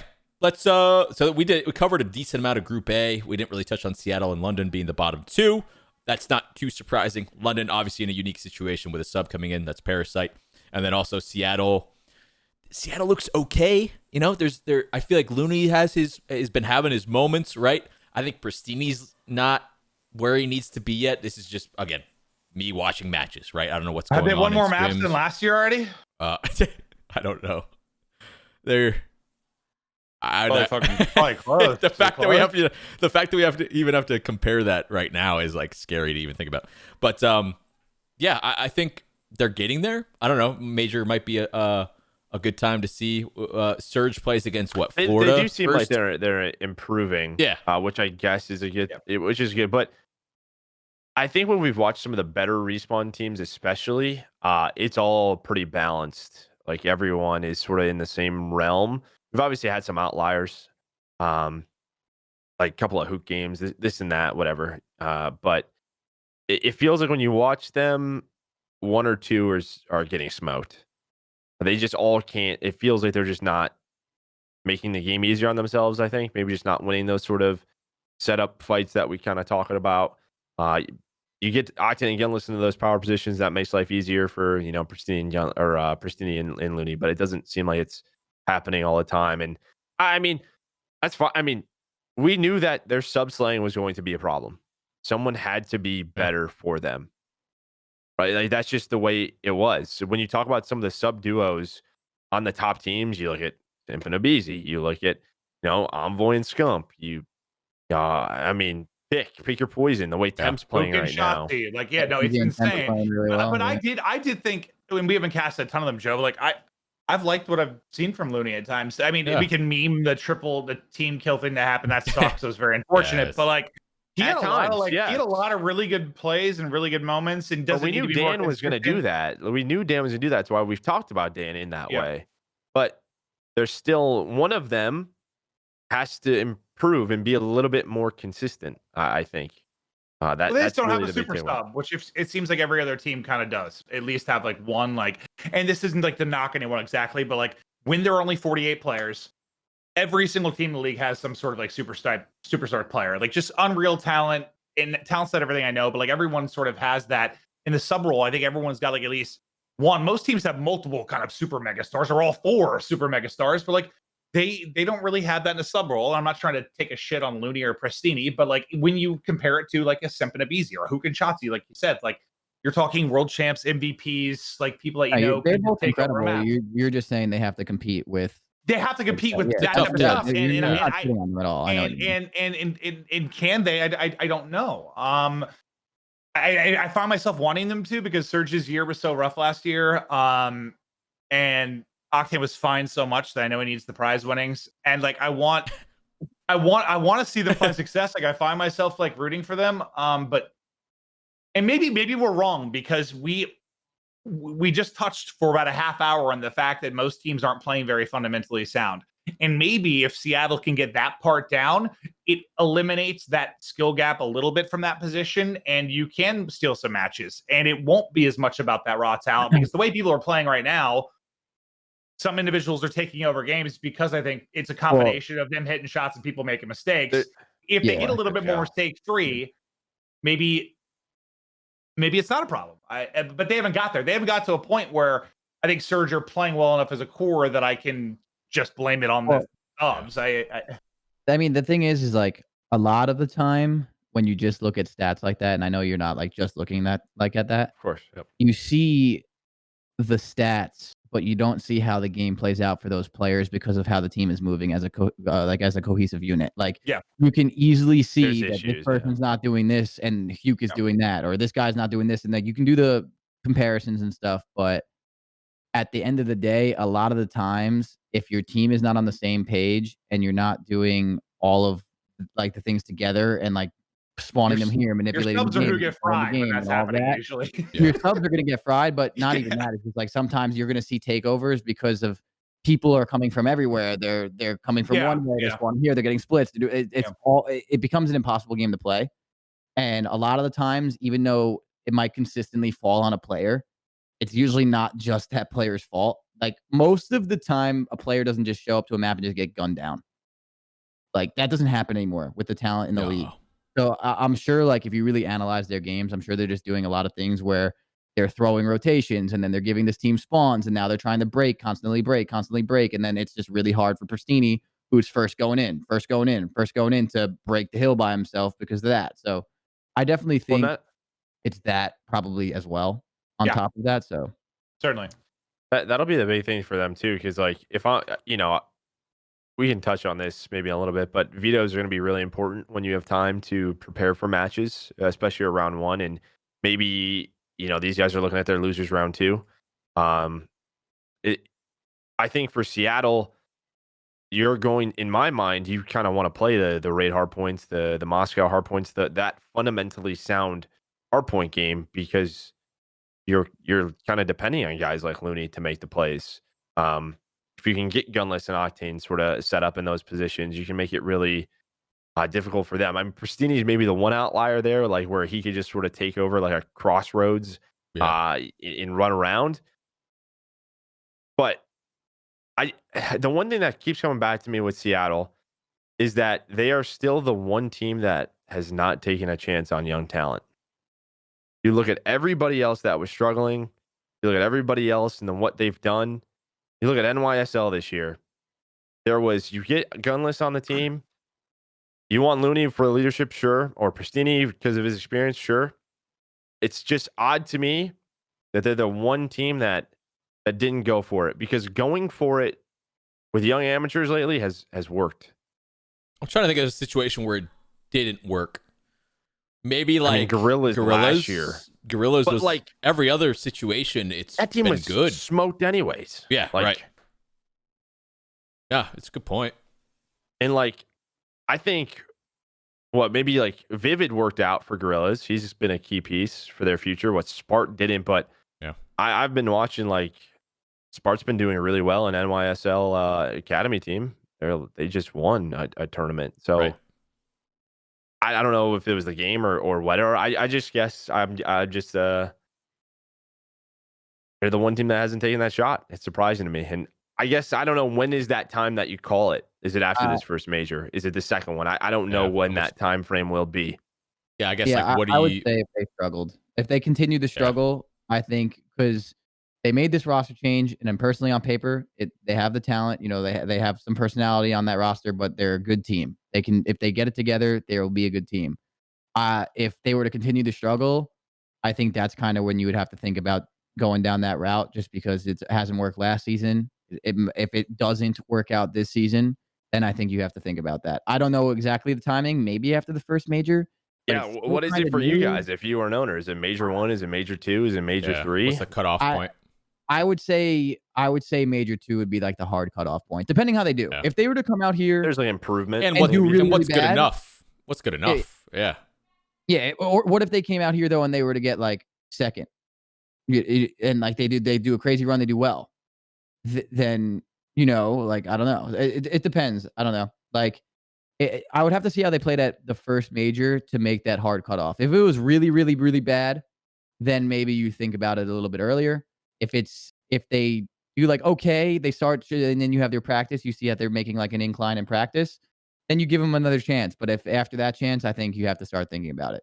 Honestly. I think this is where coaches come into play big time too. It's like I was saying, like, let's get to a point where they're playing the game fundamentally sound, and then if you still can't win, all right, have the combo. But like, get to a point where it's like a talent thing, or it's a comp thing. But like, until I guess I hate when teams give up before maybe they realize it could have been really good potential, but they just don't put enough time to it. And I know like it's really hard to it's hard to judge when that is, and it's not a decision any of us can make, or even ownership maybe should make. But like, that's where I think a coach really could be key, is like when he's going over VOD, like, is there somebody that's constantly fucking up? Is there someone that's just not making the right plays? And can we get him to make those plays? And if we still get him to make those plays and we still suck, all right, there's a fucking problem.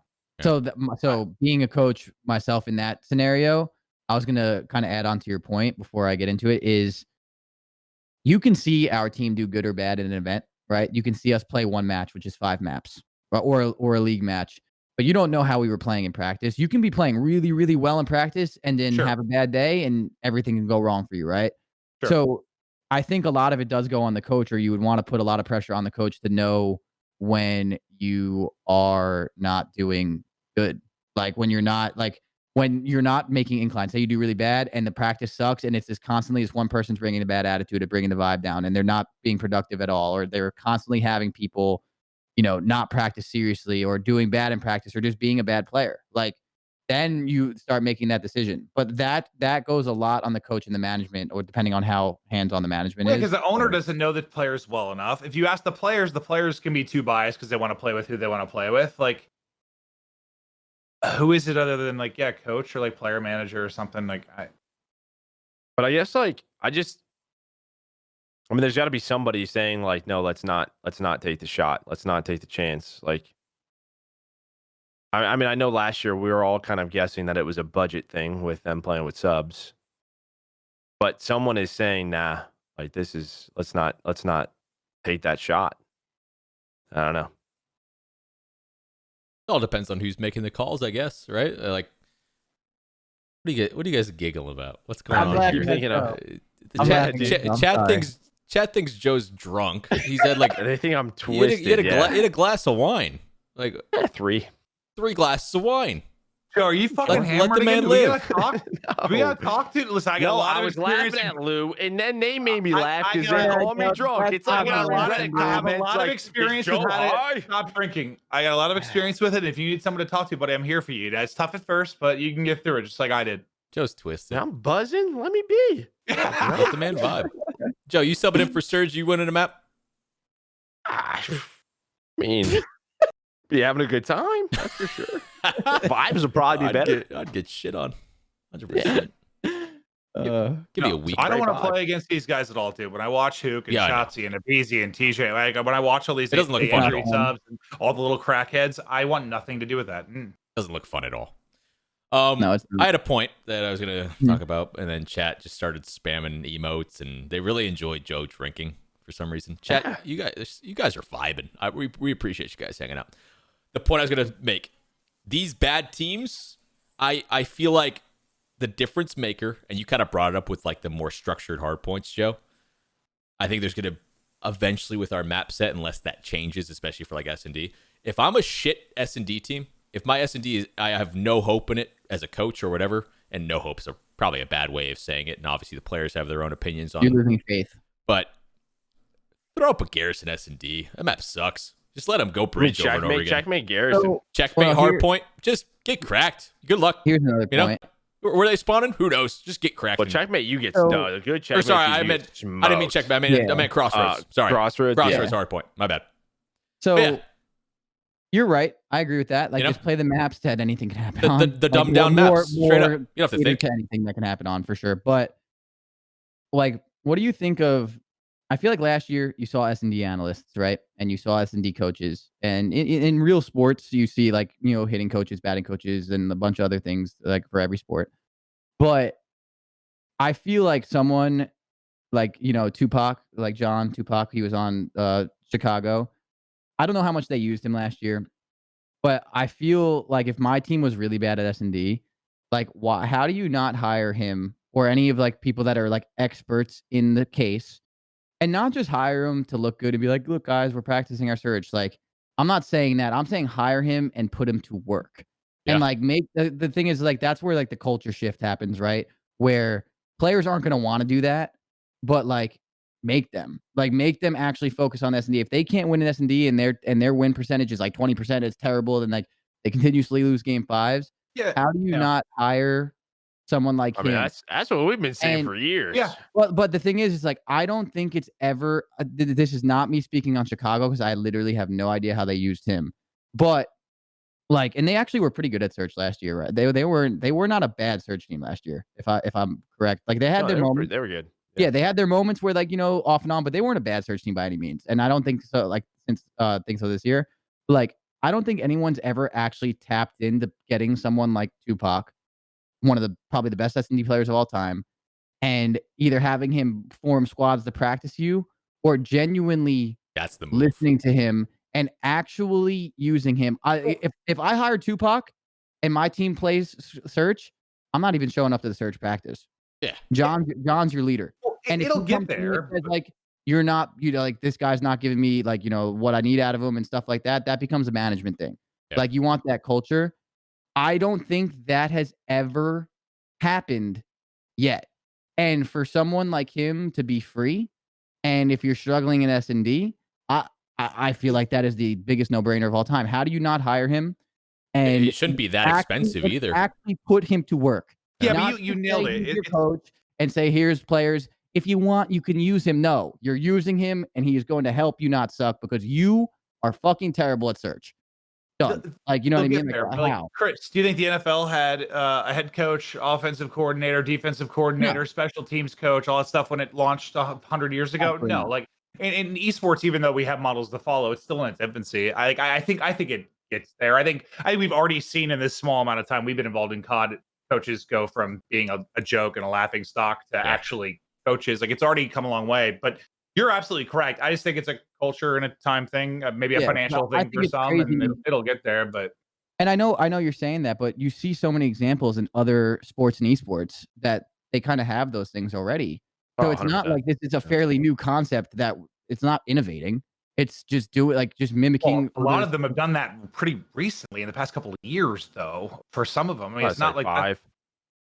Yeah, I don't know. I just feel as if I was looking at my team, and I would honestly say this about my team: if we were struggling super much in search, like a lot in search, I feel like that would be the biggest thing. Like I would just show up and be like, "Listen, you listen to this guy, in search. I'm not getting it done right now, and you know, like I'm the head of everything, but I think you guys could really benefit from doing that. And if it's an argument about how like, no, this is stupid, this isn't going to work, well, then explain to me your 33% win rate in search and destroy, where you can't win. You know, like, if you can explain that to me, then I'll fire the guy. But I feel like that just hasn't been used, and I feel like that's where you really want to be for like a lot of these teams too. I feel like that's crazy to me that we haven't seen that with like search and destroy. Not even Well, like it's a culture thing. That's a players culture thing. asking for a thing. I don't know. Yeah, I mean, we're talking about a whole different mindset from before, because a lot of these pros, they've had success before the COD League. They're just going to sort of roll with that routine. They think they have to find that. which is You know good, what I mean? but you have to be able to adapt and Yeah, but become. You never truly know everything about your craft ever. And if you think you do, that's where you start declining. If you think that you know everything and you can't learn anything else to be successful, that is when you start declining, and that's when you stop winning. That mindset is what takes you from inclining to being better and better and better, and having more wins, to becoming a loser. And like and there's a lot of pro players that don't think like that, that think they can get better and stuff like that, for sure. Like, of course, it's more of a laughing stock, and then like it's kind of whack, but I genuinely believe that there are a lot of pro players as well, a lot of successful pro players, even though all the people I listed with like Slasher, Crimsix, and all those guys, like they don't just cling on to like, you know, oh, we won this like 3 years ago like this. It's not like that anymore. Like, I I'm do, sure even though. when I coach Slasher, because I like using him because I think he has a really good mindset, that he, from that day where we stopped like working together on 100 Thieves to now, I'm sure he thinks differently. But because you always have to think differently, no? So I I, feel like having that mindset as management and stuff like that is huge. I don't know. I feel I like just that's think such there's a some guys spawning in, just thinking they don't have enough talent around them, collecting their paycheck. yeah, but that's the culture you never want in any of your like that becomes a management thing, I'd say too. Where management and coaching, where like if that's how you feel, I would rather have a player, like hypothetically speaking, that was like a B plus, you know, or like it's like good but not dominant, that had the mindset of like wanting to work harder, than having someone that thinks that, because that's just as bad as not being talented. That's You always know? going to exist for your superstars, though. I No, mean, like no, of course. just And with regular I don't sports, even know like if any. I want Maybe to there are trade, a few get me out players of this here. Like year. that's always going to exist. I I think it's think. too early in the league to even have like that mindset right now for any of the players. So I don't think anyone genuinely believes that yet. Like maybe, I don't know, but I think it's too early to know. I can I make some I don't know. guesses. I think it's too early to know. But like regardless, I don't, like just knowing how dedicated a lot of the players are, man. Like I would just think that is something you can do better. Like I don't know. There's just like it's just crazy to me that someone like John and plenty of other S&D guys that can provide a lot to the game are just kind of, you know, just not being used as much as they You're should not be. wrong. You're Not not. every head coach on every team, including myself, this goes for me because my assistant coach does more than people think. Like for my team, know everything about everything and anything. Like I don't know everything about search. My players teach me a lot. Then like I help them too. It's like I think having that set of eyes can't hurt, especially when if you look at stats, like the numbers don't lie. If you suck at a game mode, you suck. Like clearly something's going wrong, right? So it's either people not trying practice or more and more, but I'm sure there's more that you can do to kind of grow and grow and grow. I don't know. Culture shift, respect level. Yeah. You know, are a lot of I don't know if this is a thing or not, but a lot of pros are probably like, S&D without smokes and snipes in this game is just very simple. I know what the fuck I'm doing, and that's the end of it. So, But if you got to a point that you weren't winning like that, you can't. right. You can't say that seriously think anymore. that. Exactly. You can't use that as your argument. And then it happens for an extended period of time. It's like, okay, well, this isn't working. What do we do now? And then you just chalk the roster. Just like you're totally right. It's like wet. There's like there could be so many moving parts that could improve a team, but will everyone buy into it? How long will that culture shift take? I don't know, but yeah, It's an attitude by the. I think it comes from a sort of top down management, but also like those superstars, like they have to be leaders. That's what you're looking for, Yeah. because they you know, if you're there leading the way on, you know, however you may say it, like stats wise or they're superstars, then yeah, like kind of what Clint said, there's superstars who demand trades and do this and that. Then there's the other ones who they will stay in a city and do whatever they can for that franchise over and over and over again. Those are the players that people talk a lot about and they respect the hell out of, but they may not win. I mean, they'll try, but I mean, when your hero LeBron just bailed to go join Miami and get two. I was more thinking like Dame Lillard in Portland. It's more. I'm just kidding. Yeah, he came back though, so that's good. He came back. All right, that snowballed off again too. Yeah, that's okay. Let's we're go. good at that. We're good at just talking about stupid shit for a long time. I like it. Yeah, Crowder I was could talk to you guys forever naked. Well, Okay. that's my favorite thing to talk about, as you guys can tell. Maven naked. I'm gonna go back to chilling now. No, hell no. What the hell? I was okay. talking about the coaching Player shit. mind. Yeah. You want to get Thorin to write some fanfic about that, dude? You thinking about me naked? I'll get on that right now. Oh no. Chris Crowder was sitting alone in his bedroom while he pictured the bald phenom, pantsless, wandering the streets. We don't know what he was looking for. I thought it was okay, TeeP Evans. Two-tap Evans, yeah. Where's the last team? What we talk about London? I'm just excited to see if Trey comes back. I think London with their full team makes that group really, really interesting because I think the talent is there. Yeah. With Dylan and Alex. Yeah. Trey as well. The talent to me is there, but they just don't have them yet. Yeah. Dylan, but he's like kind of. I mean, I think he's going to be good too, but like he's kind of like we're going on like 2 years in a row of him just kind of. I haven't seen him sort of like take over a map. I know. Again. Well, he had some good games last year, but like there was a stretch early where he really struggled. I was just talking this year. Okay. Yeah, no, and this year. Well, last year was the same thing. Like I think because expectations were so high because of Black Ops 4, he just was shitting on everyone. Like he was just insane. And then it was a little bit of a transition to the movement of that. He struggled and got better. This is completely different than COD we've seen him compete in, and I think he'll get used to it. But it might go back to what we're talking about. These players need to slow down a little bit and play the game differently and a mindset thing. But Joe, I agree with you. I think like they can be disgusting once they get zero, but like I don't know that it solves all the problems. Yeah, there's no way it solves all of it. And like, do we not give them? Yeah, good start. Yeah. How long do we give them? Do we not rate them? They they look terrible. Hey, who knows? But like, how long is this gonna? Team. Yeah, I guess they gotta get their goddamn team. I mean, they don't even have their fourth. So true. It sucks. What can you even say about that squad right now, other than we can't wait till they get zero and we see what they're maybe made of. And even then, if they're not able to play, if they do, if they even do, and then if let's say zero comes in and they start dominating, that'd be cool storyline too, I guess. But I just feel bad for them. They're gonna be put in such a hole if this keeps up. Like, like, and then by the time you get zero back, in theory, you might be down a lot of CDL points already, and then you're playing catch up, and the vibes are horrible. And it's just like, ugh, God. They can all get behind Paris with scraps, dude. Ravens fans are just gonna be flocking that way. Yeah, that's a good point. I don't even think of that. No, I mean I don't know if that's really gonna happen, but like I guess if they are struggling, like it might actually benefit Legion a little bit. Like I don't know, because of having scraps and stuff, and like we'll see. Alrighty, let's go over to Group B. Crowder, quick thoughts of your team, your situation going into the major. You guys went undefeated in stage 1 so far, leading into the major and holding a top seed. I mean, I'm happy the way they played.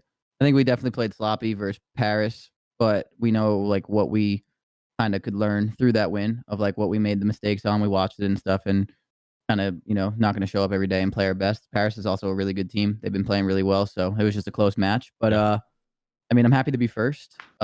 Those were good practice matches, and to get everything going. But now it's time to execute when it actually matters. So it's just gonna bring the same energy that we've been having, and we've been practicing pretty well. So I'm excited to see how they play. But see, this is the test, though, Chris, because you dominated the regular season last year. You got to the most finals. You had more points than most. All teams, even though you won less championships. How many seconds did you get? 3? Was it 2 or 3 home series you got second? I don't think we won less championships. No one won 4 last year. Or did you tie? We tied out. 3? Okay. But you had those finals by we had finals that we couldn't go. No, you're exactly. Not wrong. I guess I'm saying like this is like the test of it, because I thought Alec coming in was kind of like so that shit doesn't happen where you Yeah, no, this to a is final and a make test. 4 plays. So I'm excited to give a see. test. Yeah, I'm excited to see, how much is going to transfer over. I think we've done a pretty good job. I think we started the year with that Florida match really terrible, and then I think that was a big learning experience, and we're gonna, do our best to obviously bring the same energy that we've had. And I think if we do that, we'll play really well. And I'm excited to see how they do. But so far, everything's been looking good, and I've been happy with the way they've been approaching practice and stuff. No, you won Florida and Empire won 3, and you won 2 last. Did we win 2? I thought we won. Yeah. I was about to say 2 teams So won what did more we- how many- finals than you. How You had many more finals did we points, throw? like 2 or 3 or 3. 4? Was it? I thought it was 3. Was it 3 or 4? But that we didn't. By saying throw, I mean lose. We lost the champs finals. We lost Toronto once. We lost Florida once. That's 3 finals lost. Is there more? Well, yeah. I'm trying to think. There were 2 or 5. We were 2 for 5 in finals. Yeah, so that's the the overall point. You had the No, you're most not wrong. CDL Yeah. points. You dominated the regular season. You struggled in finals specifically. This is also a little different though, too. Every team's here. This is much. Yeah, different. 100%. But I guess I felt like there was something going wrong in finals in my eyes. No, we were just a lot of mistakes came out to play, poor communication, and you saw it there. So that's been a big focus for us, and it's just got to wait and see. You just got to wait and see to the major. I think the way they've been approaching practice and working on it, I'm super proud of them. Like before this event even starts, I've been proud of the way they've been like practicing. Just got to see how they execute, And then one more thing before we move on to the rest of the group. Thoughts on securing a first round bye? Do you like that? Do you have your players giving you any thoughts on a first round bye? Do you guys not care? I think that it's online. I don't think it's as much of an issue. I think LAN would be a little bit different with like the stage environment and getting into that environment of having the crowd behind you and stuff. Yeah. I think online the bye doesn't really matter. Yeah, you wake up and warm up we're the gonna same way you scrim would anyway. Yeah, exactly. Yeah, that makes sense. And then maybe you can get a better quality scrim. I don't know. I'm just thinking about the logistics of all that, getting the first round bye. Maybe you sit there and scrim Empire. That's a good scrim. That's a good warm up compared to playing someone else. I don't know, just a thought there. Okay, let's move on. Crowder, thank you for your thoughts. I hope you guys win. What's the deal with that though? What's the deal with the whole scrim thing? Like with the patch and what patch you're playing on and how you practice? What's the deal there? What do you mean? What are you playing on? Are you playing on the update or not? No. So then how are you practicing? I think I can say it. Oh, I'm just gonna say it. I don't know. The CDL patch. They play on a different patch right now, so that's not. That's what I figured. So they're able to. Okay, I didn't know they were able to. We're not playing with P4 Crossroads like off the. Yes. No, we're playing what we've been playing. Nothing's with changed. the new Moscow and stuff. Well, I thought the issue was going to be you would play old patch, but you didn't have a way to practice on the old patch. No, we're practicing on the old patch. Okay, good. Okay, then never mind. I didn't know. Right now, we can only scrim pro teams because gotcha. So you do have a way. Okay, that's good. I was worried you didn't, and I was like, how the fuck is that going to work? All right. Let's move on to Optic. Their only loss was to Atlanta, and that was a really close series. Obviously, they didn't perform well in those specific S&Ds, but honestly, their S&D, I think it's going to be fine. They probably just need a little bit of time, focus on some different maps, things like that. So they have a first-round matchup versus the New York Subliners. That's a tough one. That's a tough one because Subliners have been coming out with the heat, right? They look really, really good. So Clay would love to just fucking piss off Optic fans and beat them. Yeah, so he loves that crap. Yeah, exactly. I think this is a good test, right? Because I think Optic should come in and win that series somewhat comfortably, right? Not saying they should come out and blow them out. In my opinion, I think that team should win with a solid 3-1.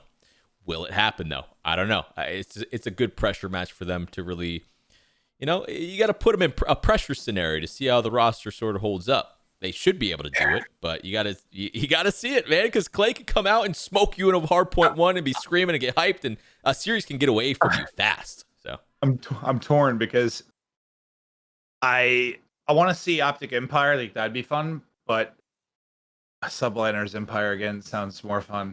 In a way, round 2, that sounds. That sounds. I just think it's. I think New York, even if you look at the LA Thieves loss where they lost 3-0 and it was 15 points. New York in a way kind of reminds me of Rocker of last year. It just feels like that 4 has a very good understanding of the game and what they need to do.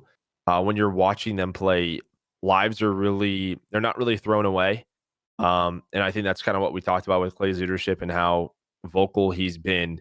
They have just a great understanding, and obviously Asim is at a level we just didn't think was. Obviously, we know it's pot. Like he's skilled enough to do it. He's just never something he's done. It's not an easy match for Optic. You would much rather be in like the Thieves position, probably playing Guerillas. I mean, they've won their last 6 maps, 9 maps. Like subliners. I don't know.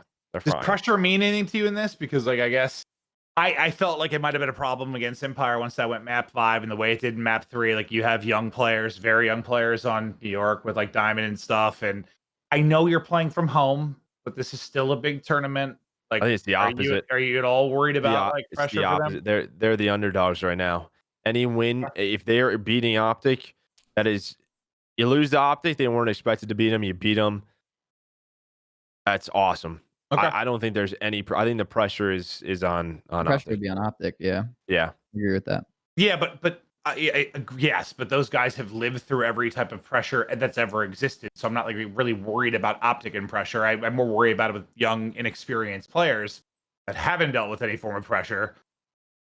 Are they going to play different? Yeah. I don't know. Maybe not. I'm looking the opposite way. Yeah, I'm not worried about Optic and pressure, like Formal and Scump, and I think these guys have been through and seen all this shit. Like I guess I'm not that worried about it. You're waking up and you're sitting on your setup, bro. Yeah, there's no pressure, man. If you walk out of, there is, but it's not. It's not the same. You know, I think this is the best case scenario for these players.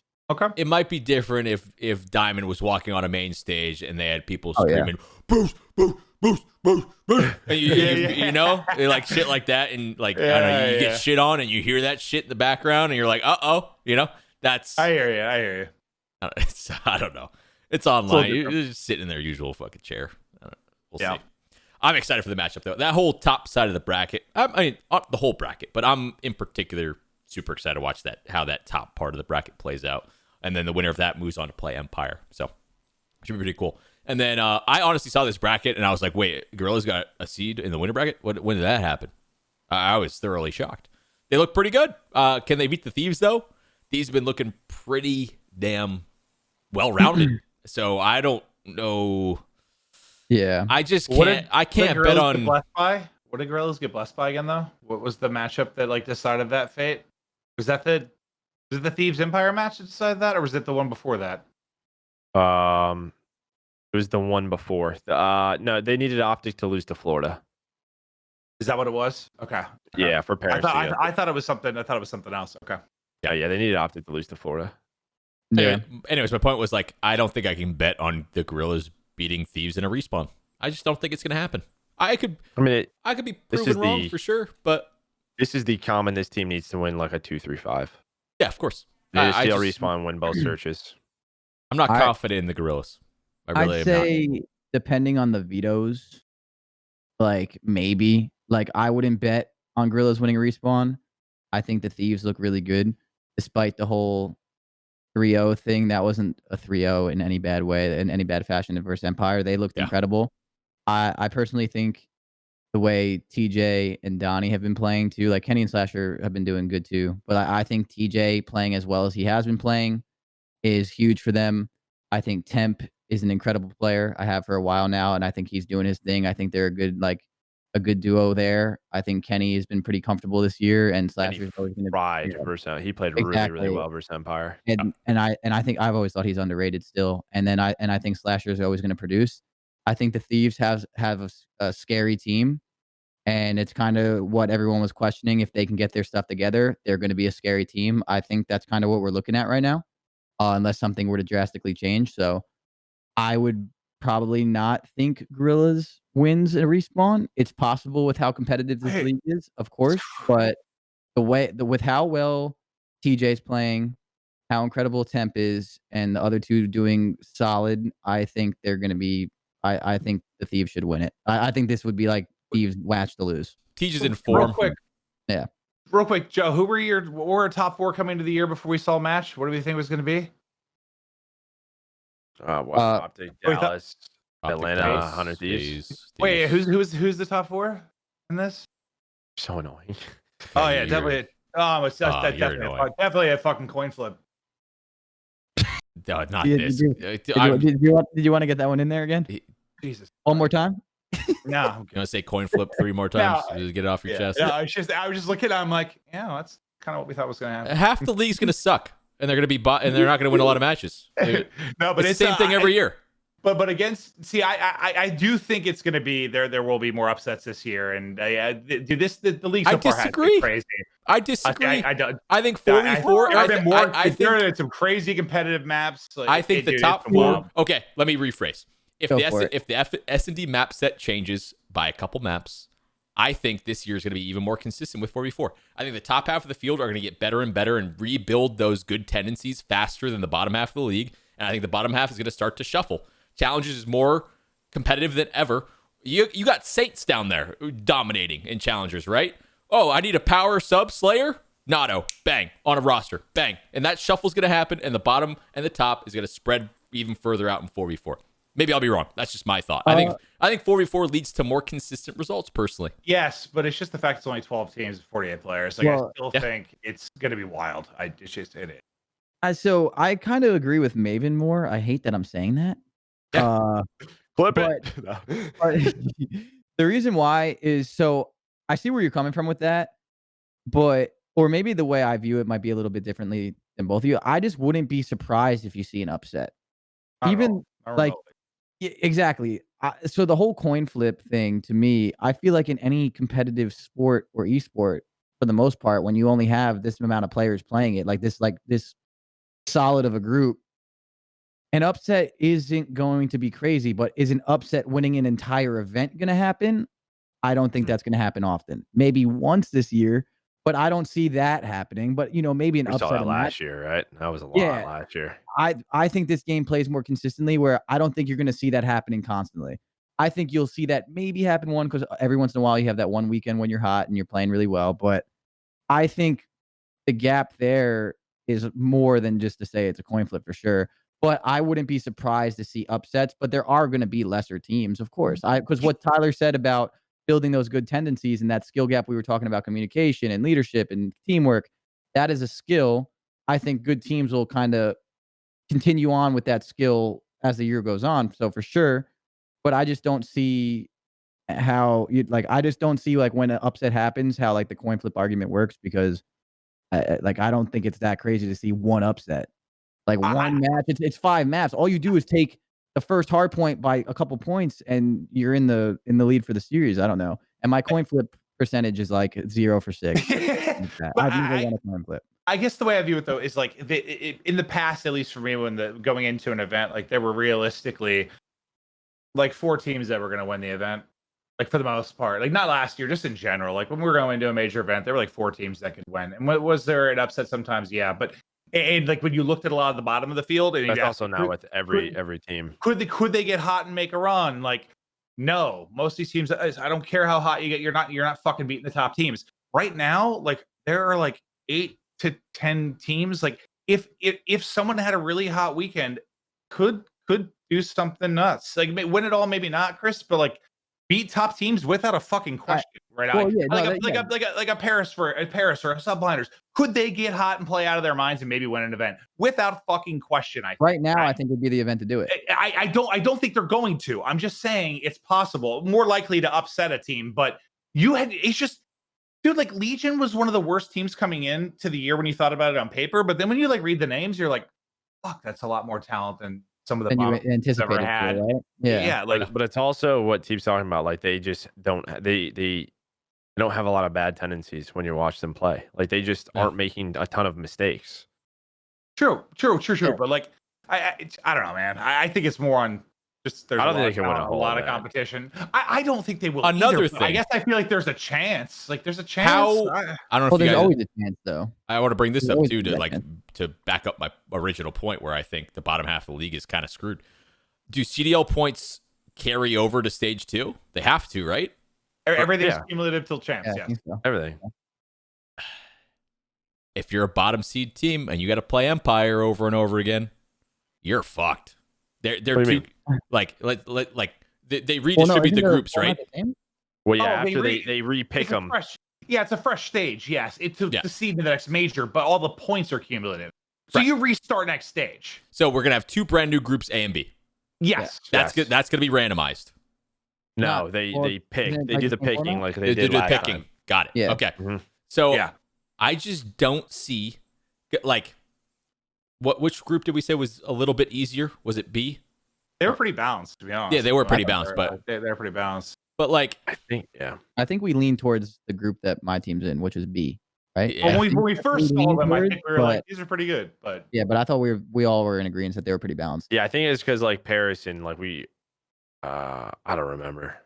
I don't Well, know. I don't think we I don't know if expected it ended Paris up being to as be they balanced were, as and we they've thought. been When we really first good. saw them, I know we thought like, Yeah. oh, those are pretty solid groups. I just Hmm. look at these players on the top teams, and they're gonna have more consistent results in 4v4.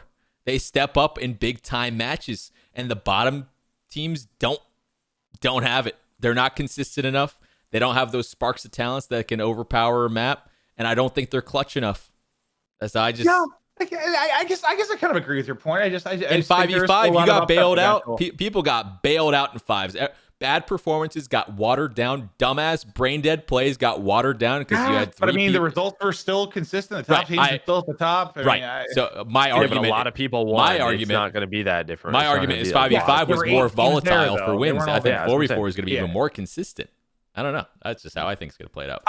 I think for winning, yes, Chris and I are agreeing there. But like for just a day in and day out, could someone take a series off someone? I don't know. I don't know if I agree right now, just with how competitive it is. I don't know, man. Well, series. I think upset. series, I The think, series yeah. upset potential is fucking insane right now. I think it's For fucking sure. insane. And especially, this is the first major. Of course, it's always going to be more potential upsets now, I'd say, too, because like people are still getting their bad habits out of the way and figuring it all out. So I definitely think the upset potential per series is always going to be there more this year than it was ever before. But for this major specifically, like, We'll see a couple months from now, though. What Teep's saying could be very correct. A couple months from now, like, Yeah, the I gap see might just Pete's continue to argument is, widen. like, long run. Yeah, In the long run, do you think Empire from this moment on And- is going to get worse or better? They're going to obviously get way better. yeah. so. And look at the format now, too. You got Empire has to lose twice. Faze has to lose twice. Optic has to lose twice. Like, when you look back to the home series last year, Sure. Yeah. you get to the bracket, you win, you lost the match, you're done. That leads to even more. Like, I think this is like the top teams have it better this year. Yeah. 100%. I actually quite like the format this year, personally. Yeah, I agree. I guess amazing. I guess I'm just feeding into my point where I don't think we're going to see that many different people win compared to, I don't know. Oh well, in a perfect in a world, I mean, I think that would show the more consistent it is. I mean, it shows that it's like a good thing. But Yeah. I guess What I was also last year? hope- 6? 6? Yeah. Well, last year we can't even compare last year because I'm of just- how I'm just fucking the asking. time was. I'm just yeah, asking. I think it was. Six? I think it was 6. Yeah. But like, I mean, I could see 4 to 5 winning this year. yeah, it's possible. But I don't know. It's part of me. Well, like maybe not. There's consistency. 5 majors, right? 'Cause that was what's so Oh different. yeah. Oh, that's very different. Yeah, that's true. That's true. You might. It's you not might fair to probably see compare two- that. Maybe 2 or Yeah. 3. Maybe 2 or 3. Right. Yeah. You know what I'm saying though? Like last year, the quote unquote best teams could lose once and be done. Now you got to beat them twice. You got to lose a bracket. God damn, that's hard. You win that round 11 map 5 TeeP, and then you got to do that again. Yeah. Like in the losers bracket when you get knocked down into the losers, right? Yeah. I know what you're saying. Yeah. Yeah. I don't know.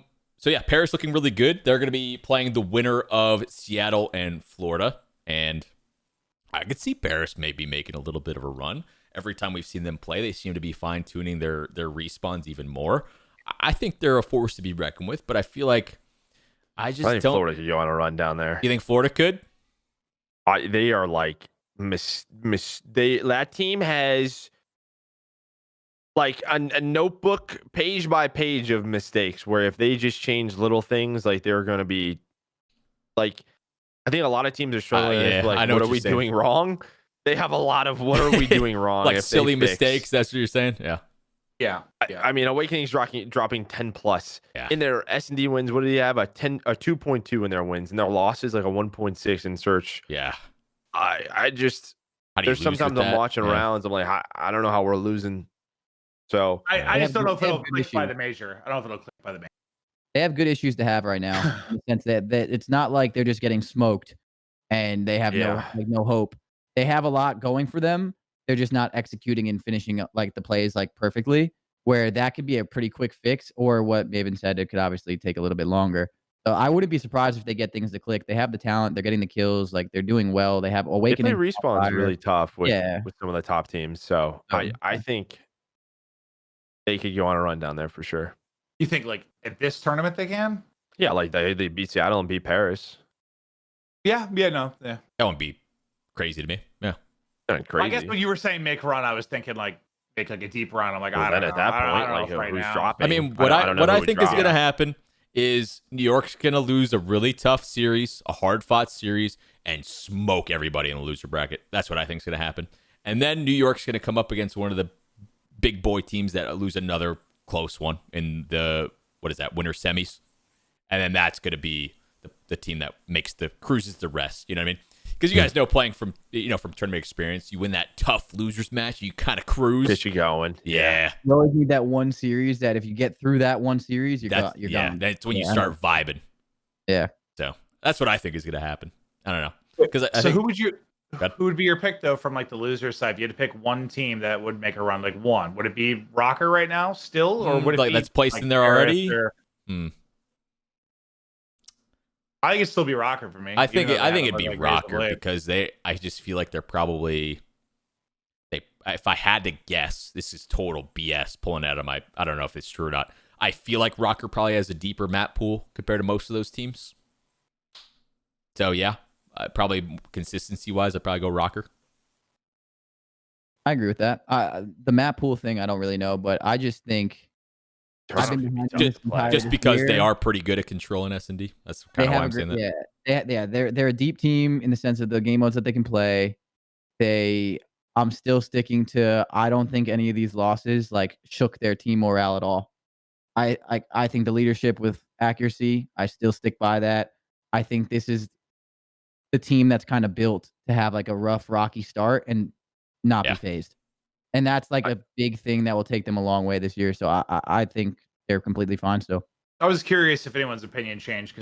Toronto, week, I think, could play them really tough though. And if Cammy and Kleenex gets hot, that's what's like. I think Florida and Toronto are the two teams down there in losers round one that have obvious issues to fix.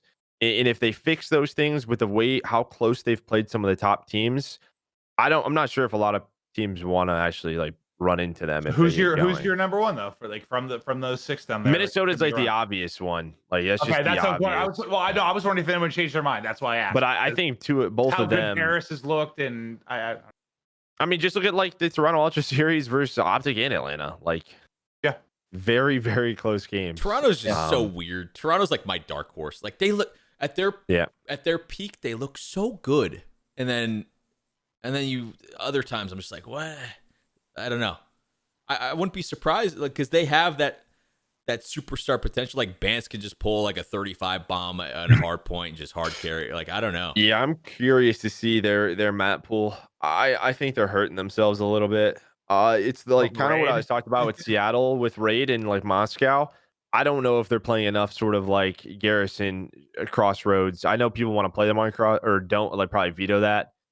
So I guess they're probably playing Garrison or Raid based off of those vetoes. I want to see them maybe switch it up a bit because they've lost a lot of late Raid controls, some Raid hard points like 2 or 3 times. I think I've seen them win on Raid. I feel like anybody I guess I want to see the ability for like Bance to get unlocked more. Like when we saw him at the kickoff, it was this Garrison maps that he was playing really well. I think if you have a 3-headed Cammy, Kleenex, and Bance running 74 U's at you, like if they're hot, pretty tough to beat. Yeah, I agree with that. They like Raid, dude. I wonder. I like it. I wonder what like the most vetoed map is for Hardpoint. Is it Crossroads because it's the most inconsistent? Probably. Well, you probably just don't want someone to get hot on it and lose it. I mean, the better teams probably want to play. Better teams probably want to play a mix of Garrison, Control, and Raid. Checkmate, I think like Optic wants to play. Some other teams that have it figured out, but I don't think every team has it figured out. Yeah, there's still probably there's probably not that much data to go off of. I mean, it's just scrim data, right? That's like your Well, it just depends on the team you have, to be honest, TeeP. Yeah. I just feel if you have a team like Optic, I feel like you definitely want to be playing checkmate and stuff like that. And then I think Crossroads, no matter how good of a team you are, I think anything can kind of happen yeah, sometimes. it's inconsistent. Yeah. So it's like, you get the back spawns on P3 and you're winning some gunfights. All of a sudden, you found yourself holding 60 points, and then you have P4 spawns. So I don't know. I think it's more of the team that you have. I wouldn't say there's probably one map that's consistently vetoed the No, most yet. there is. I mean, I'm scrolling through Joe and Oh, I's there is? DMs. It's just for our series, but we have a lot of them. Every single one has Crossroads banned. Yeah. For Hardpoints. Really? Every series Joe and I have done. That's what I figured. Well, Every single one. Which And teams I've looked play through. Crossroads I've looked most? through Really? 7, 8, 9 series now. The last 9 series I looked through for our data, Joe, Crosses is banned. Well, that's a lot of Oh. Torontos. It's a lot of again, I don't think the top teams want to play it. Yeah, if you're a top team, you want to keep that out because you have Right probably now, just like now it's two things. It's one side wants to get over Crossroads, the other side probably wants to get of like a Moscow. Right? Yeah. You don't want to lose like key rotations and get blown out. So what does that lead you to? It leads you to 3. It leads you to Raid, it leads you to Checkmate, it leads you to Garrison. Garrison. Yeah. The 2 common ones are going to be Garrison and Raid. I think teams dive off from that a little bit. I think the major, we see a lot more Checkmate and Moscow Hardpoint, in my opinion. I'm scrolling through all the teams in my head of what teams that I think would want to play Crossroads. I would think like an Empire would want to play at Crossroads. I've get seen nasty. them play it. I I think we've seen them play it, yeah. Faze, Faze, get nasty on Crossroads. I could see that. Like For Thieves, Dallas, Thieves banned Crossroads, and Dallas. yeah, Thieves banned would not Moscow. want to. Thieves doesn't seem like a Crossroads team to me. Yeah. Guerillas, baby, be a Crossroads team. I don't know. I'm curious to see. Crack it up. It's So- banned in every single series, Joe, and I did. That's what we haven't casted it at all because it's banned in every single one. Yeah, I'm just. Jesus. I guess my point is like as these matches go on, like you got to switch something, and usually an easy thing to switch is how the vetoes go. So You usually see that throughout the year. yeah, so like around this time. you got a decent amount of matches for data. When do you whip it out? A particular matchup in this major? That's when I think we're gonna see it. You also have data of people who know how to play Crossroads now. Like you can go back and watch the VOD. Also true, and that they probably aren't preparing to play it in a match. Maybe not. I mean, you prepare for everything. Don't get me wrong, but Wait, is that on our stats site? Actually, I wonder. No, probably not. Probably not. yeah, I'm just curious to see it. Yeah, I'd love to see that. I might actually talk to Tyler and see if we can get that data for us internally, like I'd like to see that on all the broadcast. veto breakdown. Yeah. The most vetoed maps for yes, on particular broadcast, modes. but more for like Joe. That helped Joe and I with like commentary and stuff. But we had like overall numbers more. Yeah. But I think everything we have is more like back end data being pulled. Obviously, the veto process is not part of back end data, so I don't know if we have that. Gotcha. Just a cool thing to look at for people that like. No, Stats. just literally looking at that was mind blowing to me. I didn't realize it had been banned in every single goddamn series I've cast. So Yeah. I just like, because I've been watching all these matches and I see Garrison or Checkmate or I just get bored. I want to see Raid a little bit more. I mean, Raid's been Don't in a move decent away amount from too. it. They have to. This Yeah, is they at the have point to. where you're losing those Can't keep doing maps. the So same it's time thing, to play something else. Yeah, for sure. Okay. Oh yeah, we're live for almost 2 hours and 20 minutes. Holy crap. Okay. So let's go over the schedule really quickly. Really? Yeah, we're at like 2:18 right now. Okay. Okay. Oh yeah, Guys. it's 9:40. Whew. Guys, What's here's the that schedule. It starts tomorrow. Well, today if you're watching on YouTube. But we got Ultra and the Royal Ravens. We got Seattle versus Florida. And then Thursday, you can see the winner bracket and some of the second round loser bracket matchups going to be playing out. So first couple of days are going to be absolutely crazy because people getting knocked out. Well, I guess rest of the days people are getting knocked out too. But the single elim portion is what is happening tomorrow. So teams could just go out one and done, and that's going to suck for them. They don't really get CDL points. That's going to be brutal. But I'm excited to watch a lot on the line for these teams. And again, just excited to see what teams are going to maybe switch up their map picks, things like that. So should be a lot of fun. You guys know your casting schedule yet? So people know when to tune in if they want to hear you guys cast? Friday, Saturday, Sunday. Okay. Yeah, I don't know I First think we do have first the 2 full name. Friday, first one Saturday, last 2 Sunday. Oh, nice. Yeah. So we'll update it tomorrow on chat. So we got you. Yeah. Perfect. Sounds good. Crowded Boy, good luck. I know you guys won't. You guys got to wait a little bit to see who you guys play against, but I'm sure you guys will enjoy watching, enjoy scrimming. So good luck to you, buddy. Thank you. All right, chat. Wait, will I see you all on Verdansk in the morning? Oh, hell Do yeah. we predict? Are we predicting on. winners? Are we doing that or Oh, no? we can yeah, run them real quick. Kick off. We can run them real shit. quick. You just want to pick a winner? All right. Chris has Atlanta Faze. Yep. TeeP, let's go. What you got? Shit. This is a tough one.